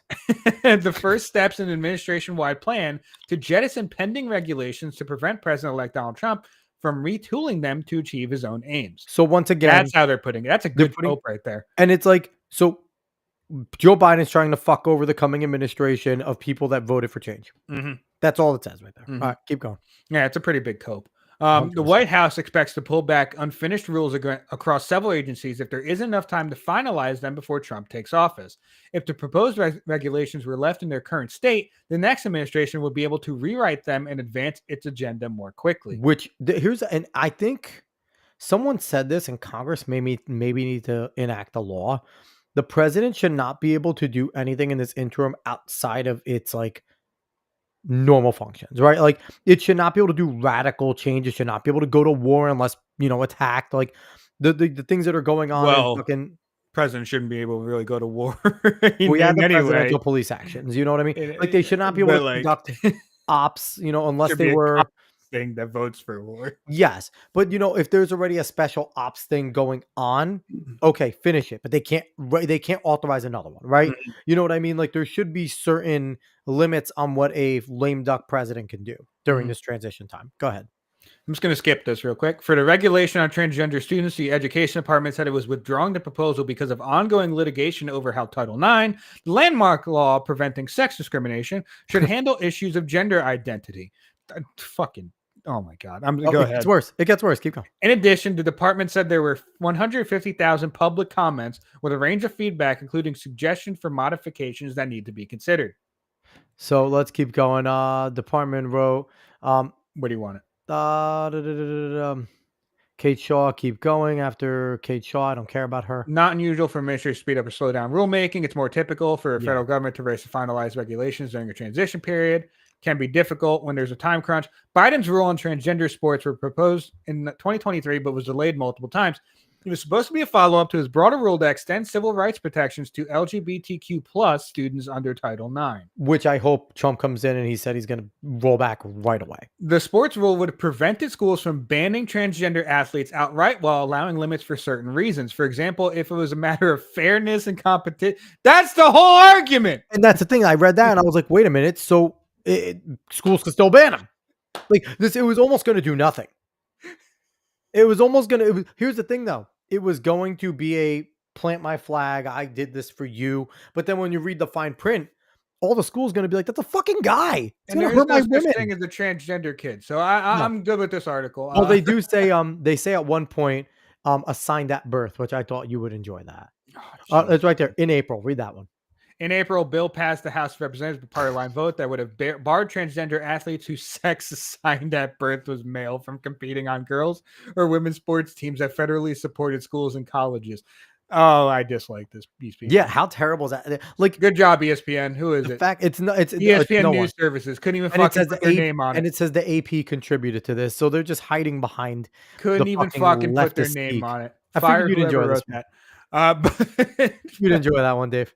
That's why I made you read it. We'll move on from that absolute fucking nonsense. But here's the thing. There's a reason why ESPN's dying. But it's a good thing that they're pulling back because there isn't enough time to finish it. Yeah. And it's a good thing that Joe is dead inside. I was going to say, you might want to, you have to retool some of the things you said. Dude, okay, Joe Biden's brain dead. Okay, we could just say the guy's out to fucking lunch. I feel like that's just accurate. It's the same you could probably just provide that's factual. It's the same thing. Brain dead. Fucking weekend at Bernie's. You're gone, dude. You're gone. Listen. He's in Delaware on the beach, even when he's sitting in the fucking White House. Okay, like he's gone. So give him we'll ice cream, on send him to bed. To something else that is dead. The relationship between Fireman Ed and the Jets. Good. Fireman Ed reignites Jets beef with claim team kept off Jumbotron for consecutive home games. Like to bitch about this is hilarious. Yeah, and he said, "I'm at the game as a second home game in a row. I'm not including the Jumbotron to do the chant with the two boys." Instagram stories caption along with a collage of photos of Fireman Ed at the game. And it just wasn't getting much screen time when the kickoff was happening because they do their whole thing. Mm-hmm.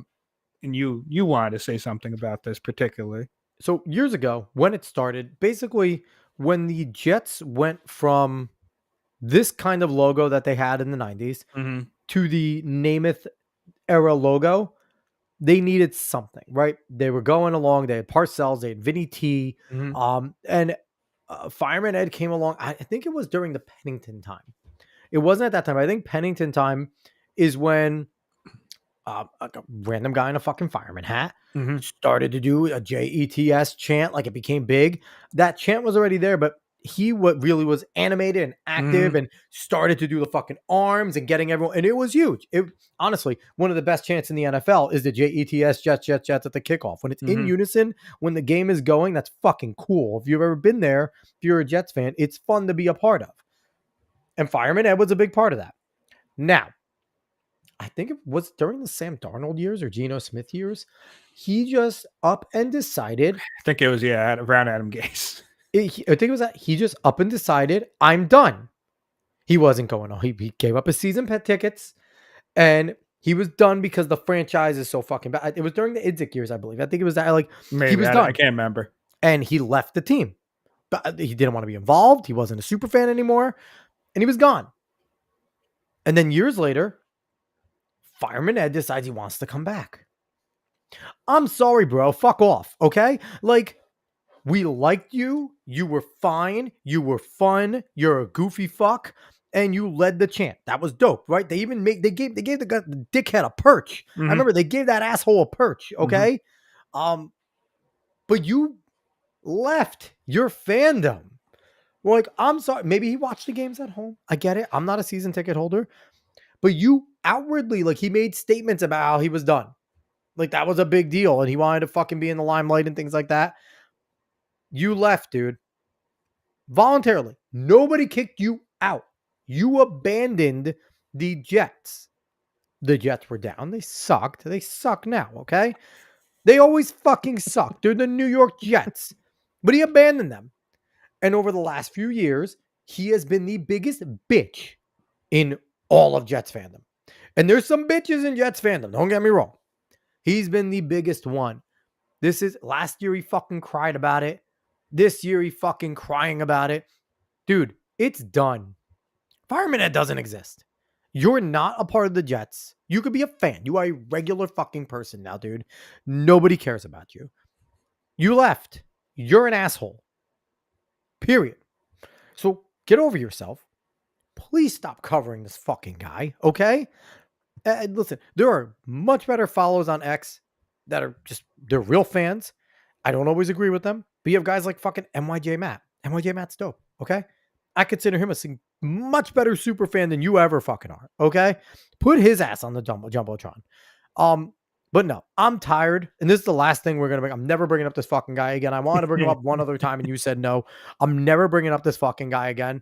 But Fireman Ed, you left us. If it was a situation where the Jets asked him to stop, and then he kind of bullied his way back, I'd have sympathy. I'm like, fuck you. Okay, let's go, Fireman Ed.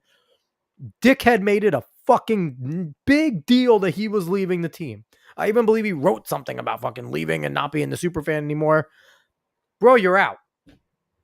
You're a fan. You can stay a fan. Get on the bandwagon. Sit the fuck down and let some real super fans do the kickoffs. Got people that never left, that never abandoned the team, stayed with it through Gase, all of his fucking cocaine benders, and that's it. Fuck Fireman Ed. To be quite honest with you, I get leaving. I think the people at State actually have mental illness, but then you don't come back though. No, I know. You don't get to come back. I know. Listen, you want to leave? That's fine. I get it. Listen, I get it. Listen, we're all fucking retarded. We are dumb motherfuckers that stay with being Jets fans. We are sadomasochists. Okay, we like weird shit. But yeah. But you don't get to come back though. Yeah, it's whatever. I still don't get to demand the fucking Jumbotron. Eat a dick. I still like to chant. I don't care if he's on the Jumbotron. He'll probably be shown on it again. Who cares? I hope not. I hope they cancel his fucking season tickets and make him buy it every week. Fuck that guy. I don't have this hate for him that you do, but we're going to He's continue. a baby. What a thing to complain about.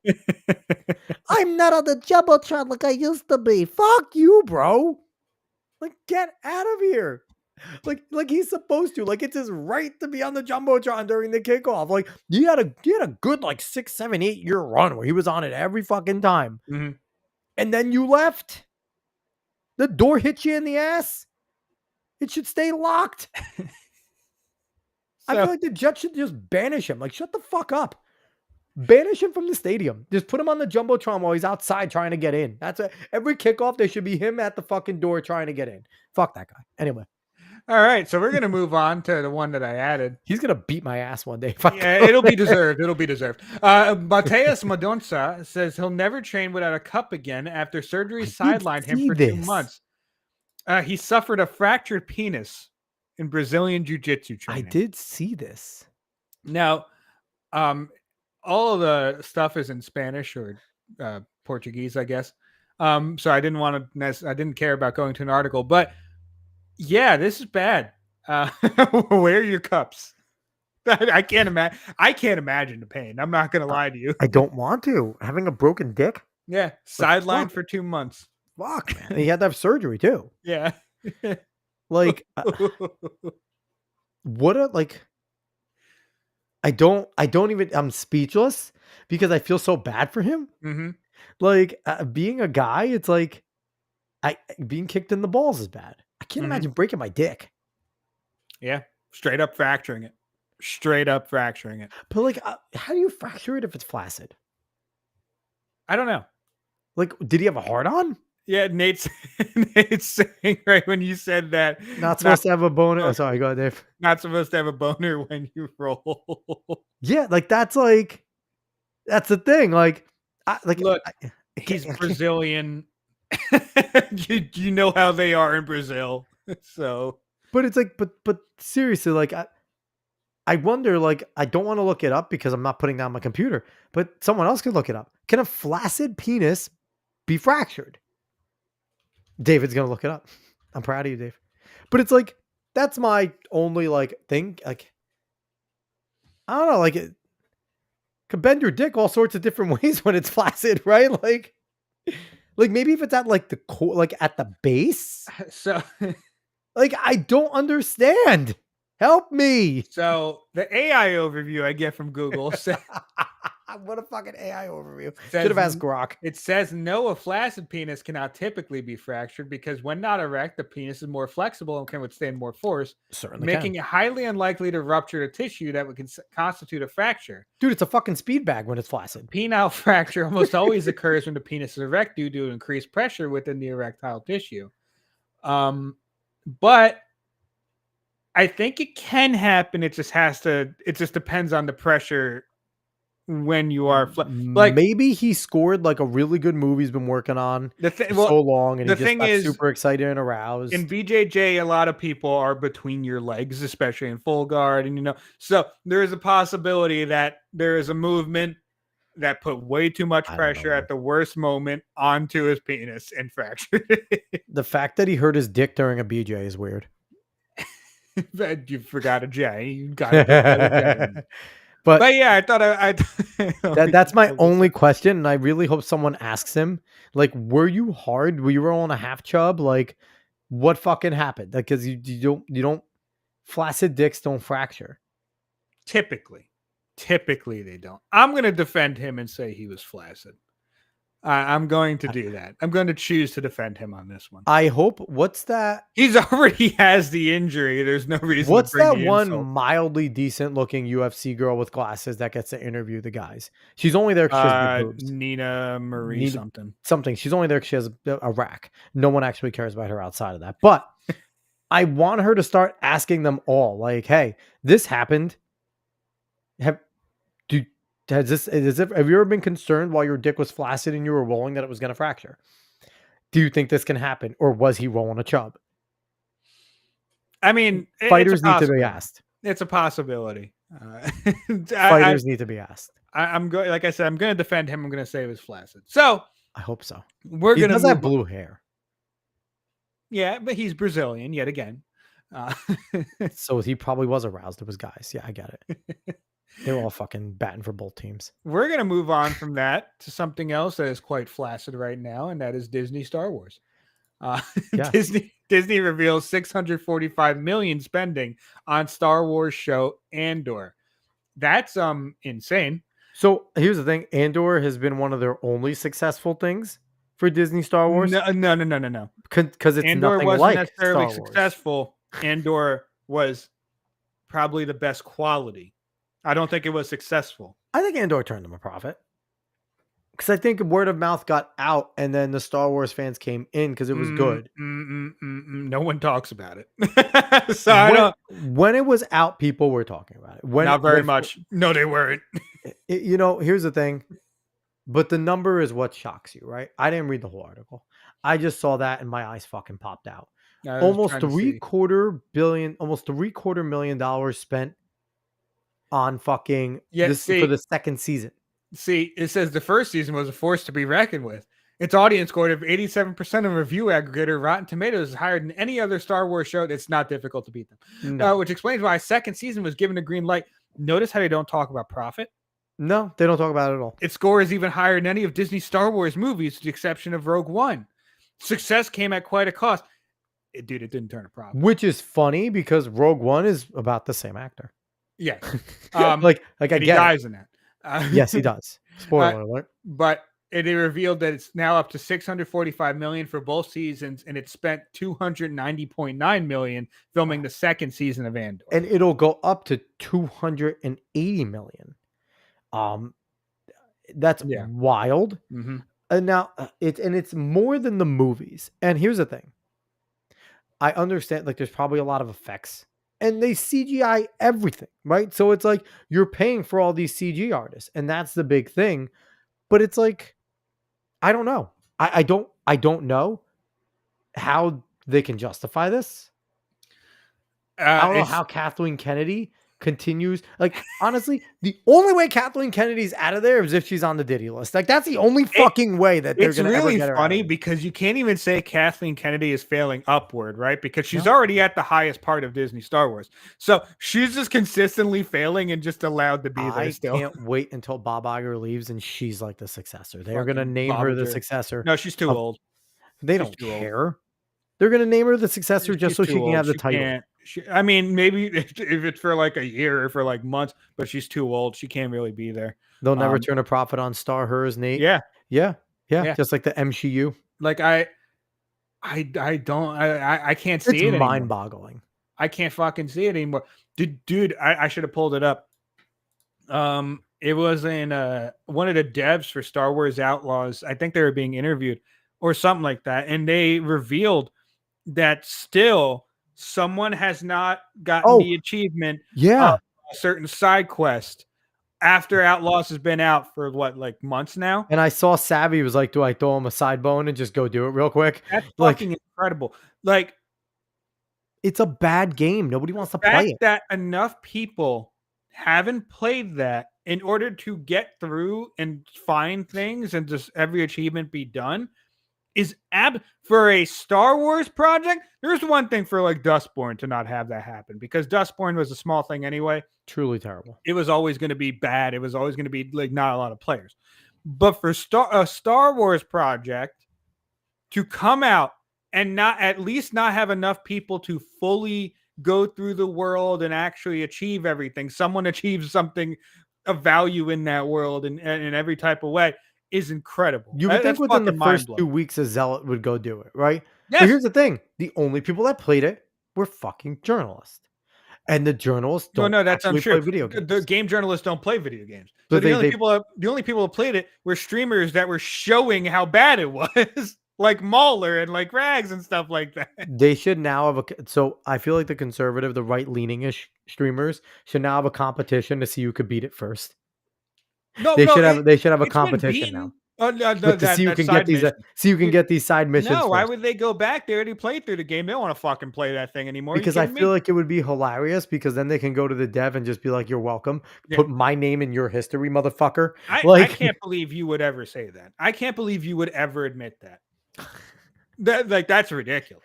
You admitted that your game is an unmitigated failure. Because this isn't something that was incredibly hidden. No, this is a side mission. This is something that people could just go and do. It's bad. It's bad. And it's... Star Wars is dead, unfortunately. It is. It's unfortunate. And the thing is, and Gary from Nerdrotic has said it before, the best thing to do for Star Wars right now is to let it die, and 10, 15 years from now, try again. Because right now, it's just Star Wars, Star Wars, Star Wars, Star Wars, Star Wars, Star Wars. Even if it was good, right? Even if it was good, people would start to get fatigued. It's what happened to the Marvel movies.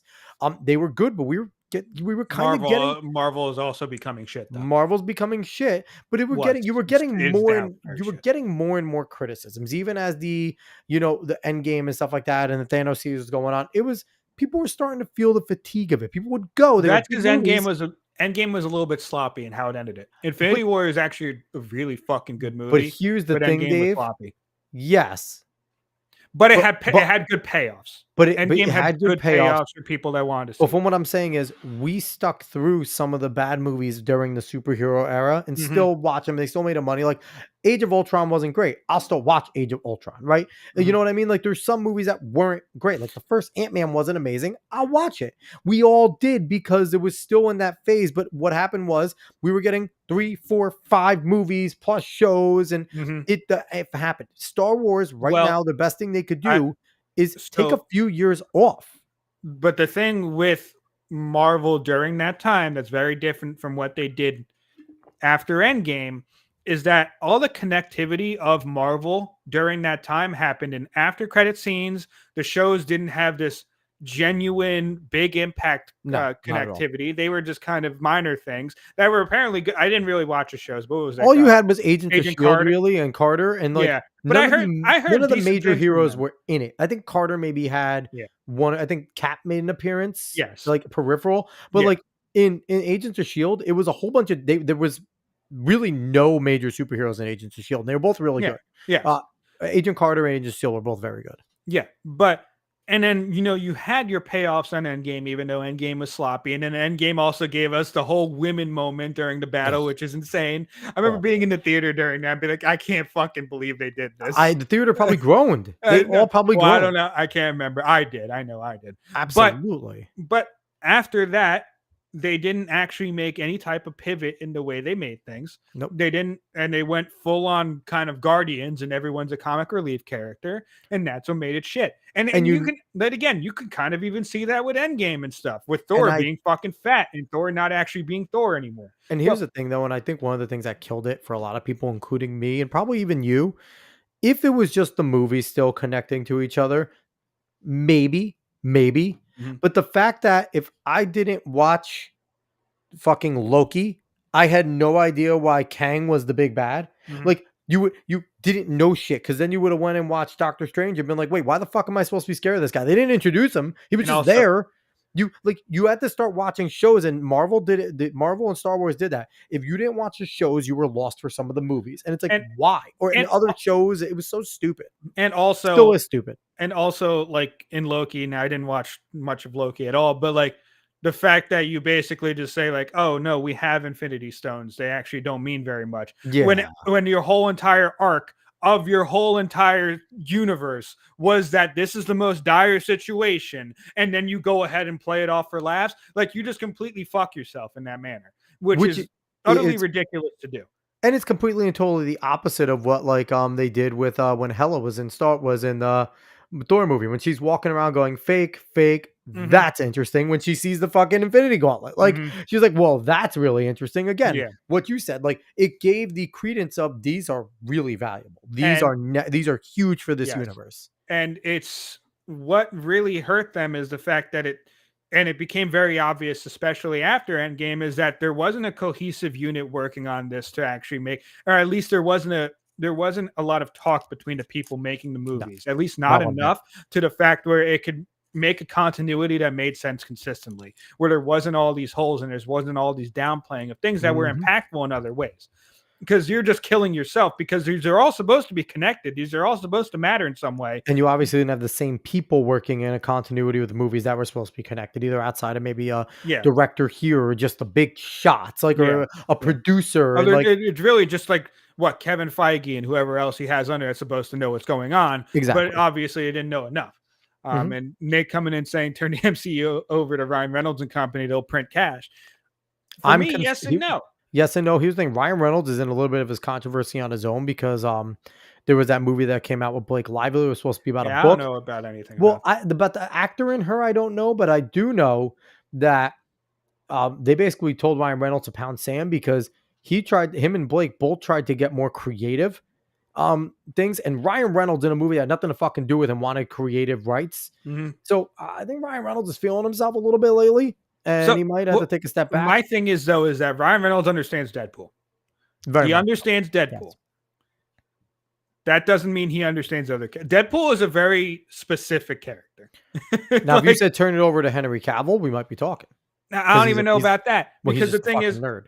Well, he is a nerd, and he's been fucked over by his I mean, I say it tongue-in-cheek, obviously. Yeah, but he also hasn't been one that's brought money in.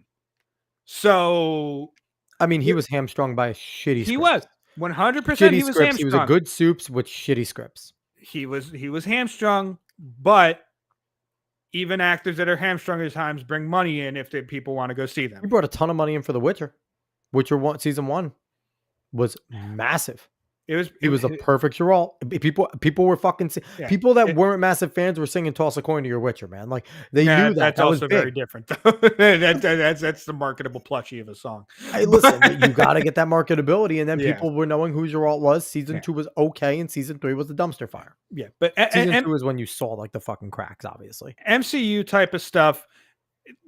Yet again, it's another one that really should take time off and figure out what they're going to do. They can't do that because they already have things coming down the pike.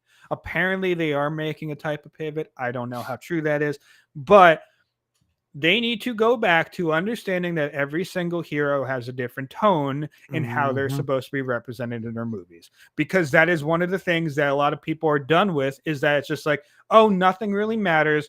Everyone's going to make a quip no matter what happens. Yep. No matter who's getting killed, no matter what type of fight's going on, there's going to be a witty quip afterwards. I'm fucking done with it. And honestly, it's not just MCU anymore. That's a lot of writing. It's a lot. And and like you said, it's the value was, especially in the first Avengers, how all of these individuals that were very different came together to work together, right? And part of the value was watching Cap and Tony fucking battle because they're alphas.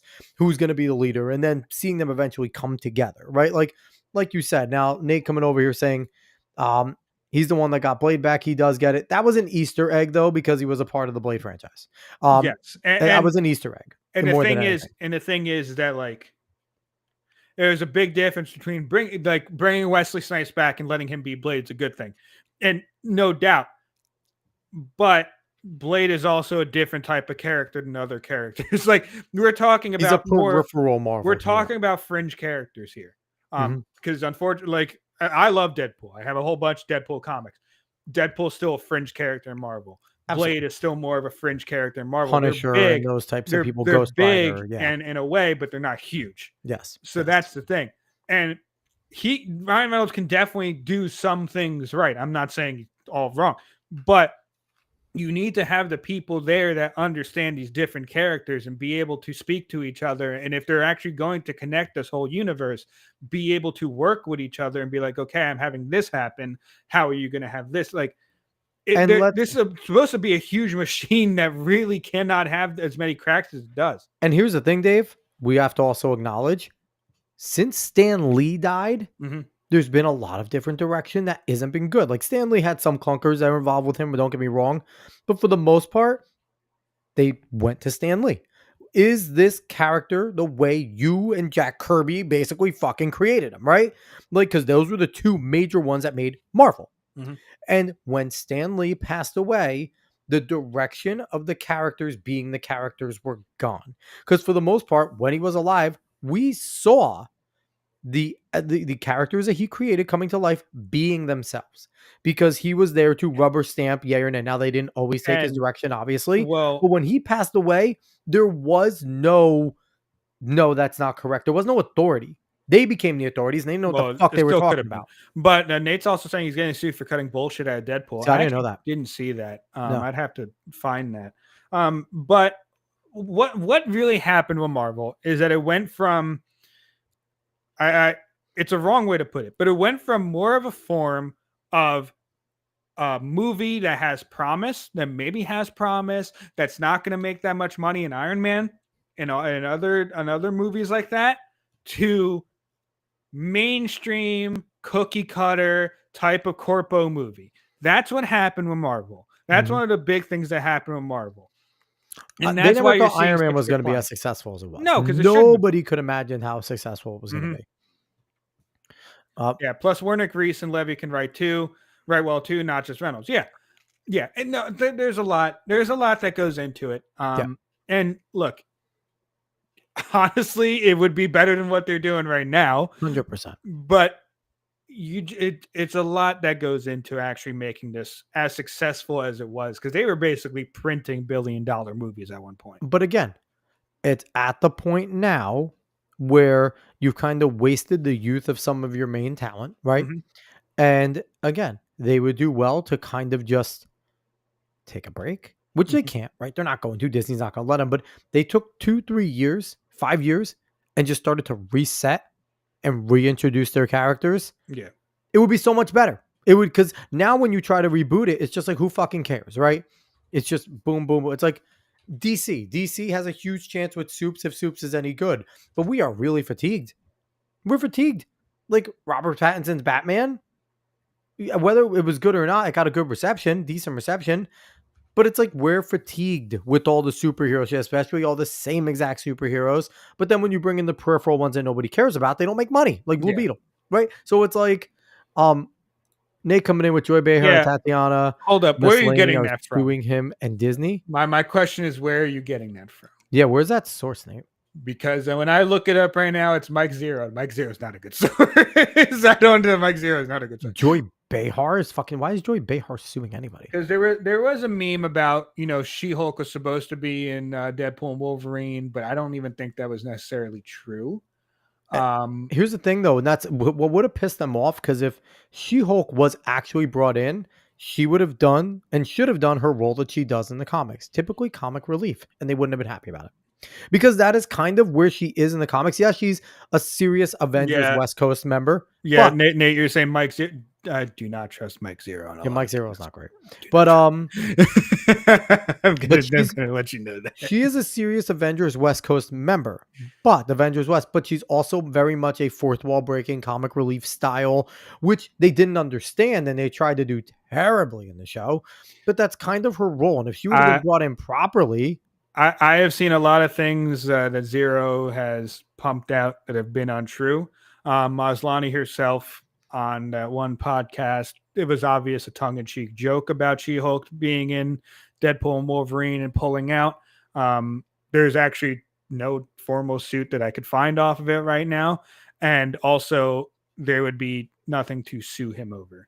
To be quite honest, he doesn't have to because the thing is, even if you do film it and shoot it, it is up to discretion of whoever is actually doing it to put it in the movie, especially if it doesn't work. There's plenty of things that get cut. So is there a possibility of it being true? I guess, but there is nothing that's necessarily indicating that it's true. Like they especially like fucking Maslany and Behar, they would be so upfront about this shit that like they would be like just so they wouldn't be able to help themselves. Even if they were told not to do it by legal, they would not be able to help themselves. Honestly, Maslany would probably be more upset. I could see Maslany doing something against Disney itself than suing him and Disney, but I could see her doing more against Disney itself. Like I said, though, I don't know about a lawsuit. Because yet again, what are you going to sue him over? Unless you just didn't get paid for She-Hulk, because there's nothing wrong with saying you don't get a second season. I mean, yeah, and with Disney, even if you brought her in the movie and she did the job, she doesn't deserve to get paid. She cost them so much fucking money. She owes them free work with how fucking terrible She-Hulk was. But yeah, that's that. Let's move on to our final topic here. Let's scuttle over to our final topic, which is the death of spin-off Spider-Man from Warner Brothers. Kraven the Hunter has, as expected, bombed the box office with a paltry 11 million domestic haul from 3,211 theaters. That's even worse than Madam Web and Morbius. Which is hilarious coming from IGN, as expected, right? Like everyone knew it, but IGN usually tries to protect their own, and Sony's their own, right? Fox is their own. All these fucking people that have had their hands involved with that version of Spider-Man is their own. To see them being as expected, this fucking sucks. Now, saving grace, lead actor of Kraven's also in 28 Days Later, and the lead actor there. So that is great. 28 years later. So good for him. He's going to be able to bounce back and have a very successful movie because 28 years later looks fantastic. Oh, I told Julie about it. And she's like, She's like, I'm like, have you seen the other two? And she's like, yeah. I'm like, they made 28 years later. And she's like, that's interesting. I'm like, yes, I need to terrify you. Let's go watch this movie. I'm like, and we probably need to watch the first two to remember. She's like, probably not doing that, but Yeah, but this is like IGN saying here, it is as expected. 11 million. Yeah, My it was always going to be God. fucking. There is no want for these movies. Spider-Man's not involved in it. No What one was knows the- who Kraven is. What was the budget? Too much. Oh. But yeah, no one knows who any of these characters are, other than people who actually know Holy anything shit. about Spider-Man. 110 million. Yeah, They made so they're back losing a lot of money. They made back 10% in their fucking opening weekend, and that's not even including Yeah. the oh my God. They're losing a lot of fucking money. A lot of money Wow. on these things. And there's a reason why they just kind of pushed it out. They didn't really do too much about it because they were ready to end this anyway. Good that they're ending this spin-off bullshit because it was never going to work. If you're going to introduce characters, they have to be with the main character. So, I just find it funny. They were hoping that the fan of the 90s cartoon, which had all these characters in it, were going to sit there and be like, oh, I'm interested. That's got to be the only thing that they were thinking. Because you know what? Venom works because Venom on his own is an interesting standalone. That's why, and Tom Hardy's a great actor. So people are going to give Tom Hardy a chance. Venom works because Venom's as popular as any hero, right? Like you I said, wouldn't say as popular, but people know Venom much more than fucking Morbius, Madam Web, and but Kraven. Venom's been included in Marvel vs. Capcom and all like the things. Yes. Like Venom's always involved in some Yeah. way, and so is Carnage in a lot of ways. So it's like those are more Carnage is recognizable also names to comic book fans. Mhm. Even your diehard comic book fans, you have to know Spider-Man. You have to really know the Marvel universe Mhm. to know who any of these fucking people are. Right. And interestingly enough, with Morbius, fucking Jared Leto got cast as Skeletor in the He-Man Oh my God, live I action. forgot about that. That's fucking funny, dude. And the thing is, that That's sucks so too. Like, dumb. That's not gonna be good. I can't do it, man. I can't trust that dude, now. I like Jared Leto as a singer, even though 30 Seconds has been shit for a little bit now. But it's like his only good acting thing was when he did like a Prefontaine movie that I liked back in like the early 2000s. Like, You know he has a cult. he has an official cult. Yeah. Good for him. It's like a cult in an island. I don't know Seriously? if it's still a thing, but yeah, I wonder if his brother was involved in it. maybe. His, I have his no idea. brother is a fucking lead guitarist over in 30 Seconds. But I like how she's the only one with any type of like light on her. That's pretty fucking funny. The only thing that I find wrong with this is that people couldn't guilt Warner Brothers to put Madam Web and Kraven back in theaters like they do with Morbius. Oh, The which is fact why that I that said, happened was how did incredible. they like? Yeah, what made them possibly be like, let's go make $16 more by putting Morbius No, back in what theaters? happened is that executives don't understand the internet. They actually don't understand the internet at all. So they saw a whole bunch. At least of Woody's trusting his kids. Yeah. Now they saw a whole bunch of movement on social media and they were getting the numbers like, oh, people are talking about Morbius a whole bunch. When the people talking about Morbius are making fun of it. And then eventually realized that they were being listened to. And they're like, yeah, put it back. It's Morbin time. Let's go do it. And so they put it back in theaters and they expecting the people that were talking about it on social media to go and watch it. And it's actually consistent with what executives think in every single instance. Same thing with Star Wars. A lot of the people that make all this noise on social media, maybe they fucking view bot, maybe they bought a lot of things. I'm going to be honest with you, but a lot of people that make all this noise on social media are on the side where it's just like, yeah, we want lesbian space witches, and that's how you get the acolyte, and then that's how you get another fucking loss, because they only pay attention to the fact that it's being mentioned on social media and not the fact that people actually want to go and visit and pay money and actually watch these things. You know what also drives me crazy too? That they chose these three to be the ones to make standalones. You want to tell me you want to make a standalone about Doc Ock? Doc Ock is incredibly massive as a villain, right? People know Doc Ock. I'm happy. You want to make it would have been a shit movie. But the thing is, you want to make one about Kingpin. Kingpin's incredibly well known through Daredevil. And it's like, At least you would sit there and take Look some of at his what most they did to Kingpin already. agreed. But I'm just saying, if you're gonna go this route, you at least take a Kingpin prominent villain. cried in Echo. But you at least take a prominent villain. But because it was an Echo, and Echo's another fucking useless villain that nobody cares about, right? Villain, hero, she's something. Echo's a villain. She's Echo's weird. a villain. Echo Yeah, was a she- villain in the yeah, comics. Echo's a yeah. villain. Echo's not a good True. guy. That's They true. turned her into a good guy. She's not a fucking good guy. She's one of Daredevil's nemesis, and she sucks in the comics too. Anyway, you're going to do this experiment. You don't do it. Number one, Madam Web is an old fucking Oracle sage. Okay, like they completely and totally did some dumb shit there. But to take Kraven the Hunter, which is a very much not necessarily an evil guy, he's a hunter, but he's kind of misunderstood. He's not actually like, he just trophy hunts. Like he's kind of an asshole. And Morbius, which is an undead piece of shit. Like, those are not people you do it around. Their stories aren't interesting enough. There's not enough of it. But like Doc Ock is constantly around. I mean, like they were better off doing one about Rhino just being a retard the whole time. Like, what the fuck? Like Green Goblin. Like, you have so many Rhino's in prominent. Kraven, I think. Yeah, I think so. He's a dumbass. But you have so many people that were great villains with Spider-Man. Nate has a that you point did here. not have to do this. Deaf people can't be villains in Hollywood. He has a point there. Why did you just call? Wait, hold on once. Nate, we cannot have this. You just called Hearing them impaired. deaf. You just called them deaf. They are not even hearing impaired. You just said they have an impairment, David. How dare you? The alternate hearing, something like that. Something like that. No, but that's the thing that also bothers me, especially because like how you kill Spider-Man, who is the absolute center of the Marvel universe. I don't care what anybody says. Every single major event centers around Spider-Man, period. He is the Marvel universe. He was Stan Lee's favorite hero for a reason. Huh? Spider guy.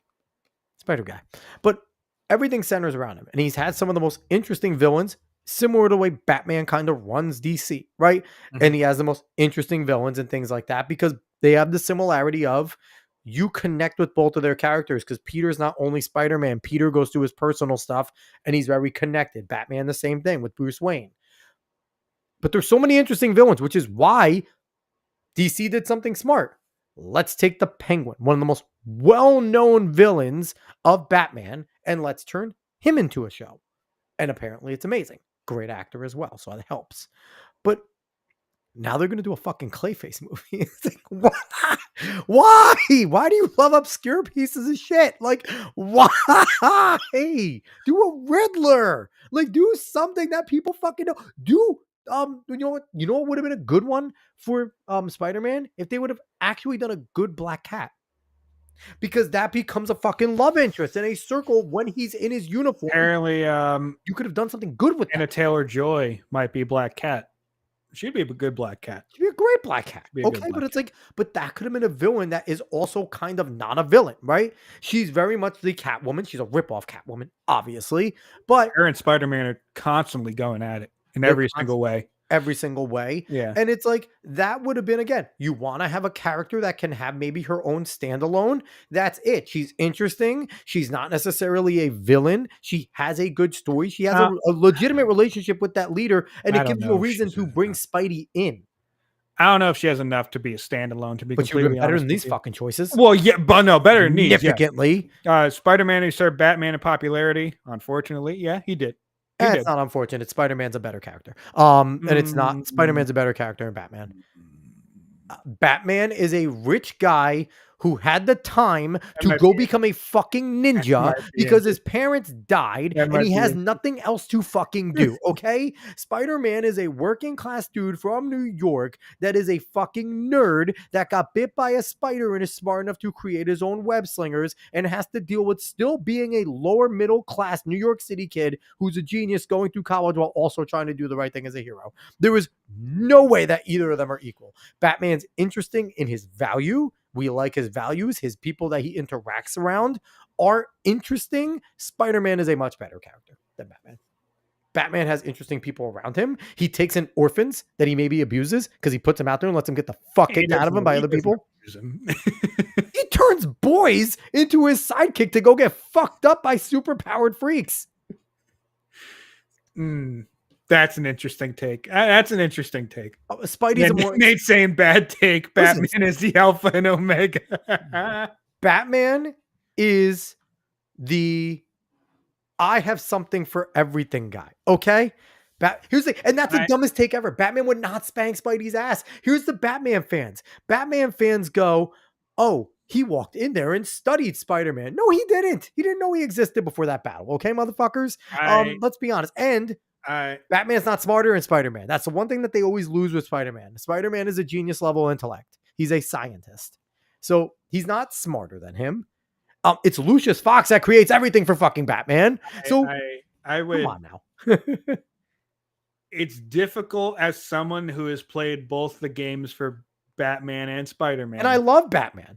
I do really enjoy him. He's fantastic. Spider-Man is just outright the better character. But I'm not going to, we're 2 hours in. I'm not going to go ahead and get into, because there's going to be a long argument if we get into it. The universes are equal in terms of the actual character. Spider-Man's more interesting. Interesting take. He's more interesting. He could defeat the whole Justice League, but not one Spider-Man. No, he can't. That is a writer that is writing bullshit. Period. It's like a debate over who has more kryptonite, him or Lex Luthor. Are they just fucking trading stocks together? Like, no. Like, let's be honest. They always write this in. I mean, he doesn't deal. Here's the thing. This is my argument with Batman. He's fantastic. He's good at what he does. The whole entire he has a plan for everything is cute. Okay? And that's kind of become his thing. He's a human, guys. He's a human. He'd be vaporized by anyone and everyone in the Justice League. Even Aquaman with the whales. Okay? The whales! Like, we really need to be honest about Batman. He's a great character, very well written, fun. We connect with him because he's a human, and so are we.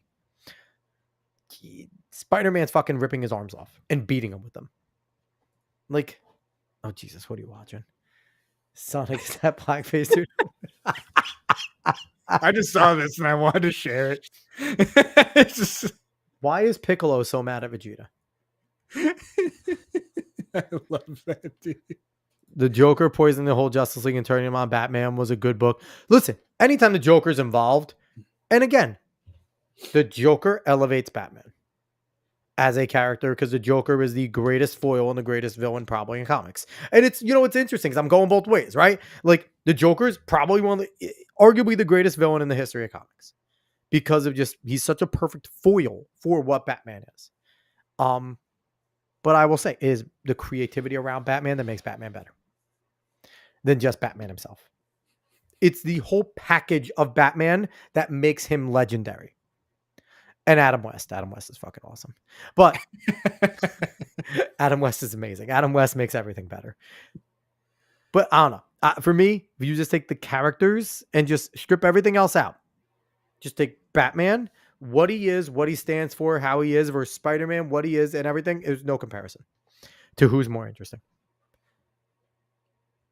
Interesting take. The thing is, you're going to have a lot of people fall on both sides of this, and this is the thing, and I love it. I would love to be a billionaire with dead parents that has the time to become a ninja because I didn't want to run my company for fucking 6 months, okay? Like, that'd be great. It'd be fucking great. Who else can go do that? A poor guy, I guess. They're super poor and they got nothing to go on the street, but they're going to, come on now. Like, that whole part of it, the fact that we overlook that he chose to become a ninja in the League of Shadows, basically, because he can. He didn't have to fucking worry about anything. Or someone else gets bitten by a radioactive spider and then has to figure out how to live the rest of his life as a fucking mutant. I think my thing on that, though, is why does that devalue him? It doesn't, but in terms of comparison. The more interesting... But you're using it as devaluing him. And that framing is devaluing him. Why wouldn't it be actually pretty really value-minded and justice-minded to actually take that time in order to become something that the city needs when others can't? Why does that devalue him? That's my question. Because it's virtuous in the way that he does it and that he does it, but it was also not necessarily, it was more for vengeance.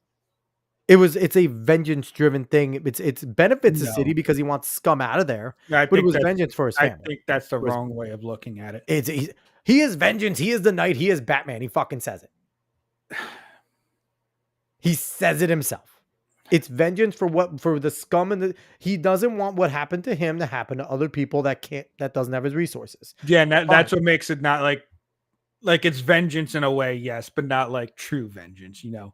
He Not doesn't like kill, if of it, course. yeah, exactly. That's what I'm saying. His goal is to get the scum off the street. Mhm. But it's, I guess, in terms of like circumstance, yeah, he could just be a playboy billionaire and not give a fuck. Mhm. And it is virtuous that he wants to go become a ninja. But who has the ability to just go become a ninja outside of a fucking dude that has no responsibility? Who has the wherewithal to do that? Someone that's rich the enough to will? Who has the will to do that? listen. He's a special guy. I'm not saying he's not a special guy. Like, and the thing is, listen, I like Batman. I love don't hate this. Batman. Nate coming in. A regular human fighting amongst gods is pretty fantastic. It's He could basically what drink I'm margs saying. on the beach until he dies. He saves Gotham instead. Do ex machina a lot of it, okay? Fighting amongst gods, being bailed out by gods a lot of times. Like, listen, there's a few realistic times where Batman tries to step up to Soups and Soups just kind of flicks him. And that's the reality. Okay? Like, we can be very real about Batman while still trying to enjoy him. Fighting the greatest rogues gallery in all of comics. That proves my point a little bit, Nate.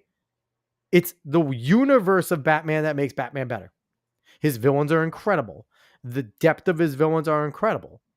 The depth of the world and the things that develop around him, with him developing as well, is incredible. The whole package makes what makes Batman amazing. Again, I could battle this all day long, but it's the two centers of both universes that are both ridiculously good characters. 5-hour fucking. We could have way too long of a podcast just discussing. And here's the thing, though. There are so many more nerdy fanboys for Batman than there are for Spider-Man in that way. Because Batman has a cult involved with him because he's a regular guy and we can all see ourselves potentially becoming him. Mhm. That is the thing. He's a guy that is attainable, even though he's not, right? Like, that is the thing. We see Batman as an attainable hero, when in reality, we'd all become Blank Man. Like, that is exactly where we are. So we're like everything else, like, that's fantastical for everyone else, right? So that's why we enjoy Batman. It's because we think we can all become Batman. Well, but that's also a similar argument to Spider-Man, though, because that's the relatability of Spider-Man, is that a lot of people are like Spider-Man, and you know, if you got those powers, while you may not move up in status, you will go around and be the friendly neighborhood guy that's able to stop things. And it's much easier to get $1 billion than to get bitten by a radioactive spider and get I don't know about that. I actually don't even know if that's true. He is Stone Cold, and his gallery is the corporation. Batman lifts all boats. Here's the thing. I could tell what side Nate's on. Well, Nate is also a DC guy, and I am openly more of a Marvel guy outside of Batman, which is funny, right? Because it's like I'm sitting here trying to say Spider-Man's better, but in my eyes, Batman in that is like the best part of DC, because also Nightwing is the best character to come out of DC. Everyone can fight me on that. But Nightwing's amazing. And again, I pick Nightwing over Batman any day. And I like Batman Beyond. I think Terry McGinnis is amazing. Give me a Batman Beyond. Oh, man. Dude, that is one fuck up, man. That is a huge fuck up on their part. A genuine Batman Beyond, either live action show or movie, would fucking do numbers. I hope James Gunn is killing the Static Shock movie. Because remember what was going around? He killed it? Good, thank God. Wasn't that supposed to be a part of like DC Extended Universe? And Maybe, but he was going to be a fucking BLM activist. Yeah, no, I don't think that's a part of anything anymore. Thank God, because don't kill Static Shock in his memory. Static Shock is one of the coolest fucking heroes around. I love Static Shock. Okay. Virgil Hawkins is fucking amazing. Yeah. All right. Let before we make this way too long of a podcast, because we'll have to do a whole separate one if we're gonna. We can nerd the fuck out if we really want to. Yeah. That's about it, though. That's all we have. No, let me see. I won't fight you on that. I love Nightwing. I love Batman. The Batman arc when Dick finally got to be Batman. Yes. Yeah. Listen, there's again, the Batman universe, everything that goes on around Batman, all the Robins outside of gay Damian Wayne, and all the the villains, the world, Arkham, Gotham, what eventually happens with him getting into the Justice League and the value of him and everything. And yeah, that's amazing. And that's kind of where the lore of Batman always being prepared for everything is what his value is into the Justice League. It is more of the fact that while they all go in with brute force because they have powers, Bats needs to be smarter about that. So he prepares, he tinkers, he creates, and he gets, and and that's why he's a catalyst to so many victories amongst these gods, right? Where Superman's going to go and punch somebody in the dick and break a flaccid cock, Batman's going to have to fucking think about it. And Superman could fracture a penis. He could fracture a penis. Superman could fracture a flaccid dick. 100%. Superman could fracture a flaccid dick. Hey, so could Hawkgirl with that fucking mace. Like, ooh, yeah. Jesus, taking a mace to a flaccid dick, you're done. But we're going in directions. It's past midnight. All right, let's get the fuck out of here. That was fun. Nate, as always, thank you for chit chatting. Oh, fucks, we appreciate you for jumping in. We had some fun spirited debate tonight. I thought that was good. I thought we had a good time talking, disagreeing. I'm always right, but we had a good time. But Dave, won't see you again until possibly Christmas if we do a show on Christmas night. Yeah, that's Wednesday. Holy shit. Yeah. Christmas is in fucking 3 days. Yeah. Well, 2 days now, technically. Like I said, I might be seeing Nosferatu. I don't know. If you're seeing Nosferatu, I'll go. We'll see. I'm going to try, everyone. I'm going to try and go Monday. We'll see what happens Christmas Eve. We'll see what happens Christmas Day. I can't guarantee anything. If I get on here, I'll try and get on here for maybe a few days. My goal is to try and be on here a good amount while everyone else is taking days off, because most of like your podcasting world and shit like that, and even some major people, rightfully so, they're going to take Christmas off. They're going to take New Year's off. They work their dicks off all year. They're on every fucking day, streaming all the time, doing their shows. I get it. We're a small little stream. We need to fucking keep going. The algorithm hates us. So I'm going to do my best to continue to jump back, even if it's 30 minutes or 45 minutes, a few topics. I'm going to try and do it. We'll see if Dave is back Wednesday. If not, probably 2 Fridays from now. We're thinking about something like that.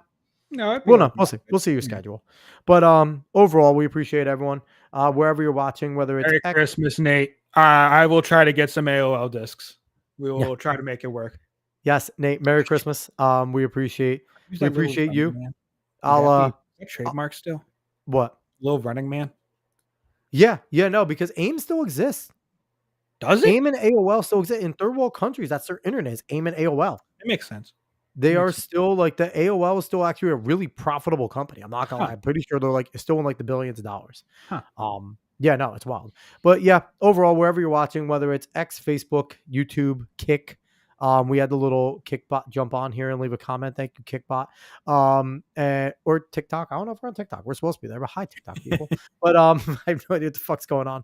But wherever you're watching, we appreciate it. Do your due diligence there. If you're listening to this on podcast form, it's been a weird couple of days for you guys on the podcast. It's been fucking weird shows going on. But we're talking about flaccid dicks breaking, like who knows. Anyway, we appreciate it all. I'll try to be back tomorrow. No guarantees, no promises, but I will do my best. Everyone have a good night. Dave, you have a good night. You too. Merry Christmas.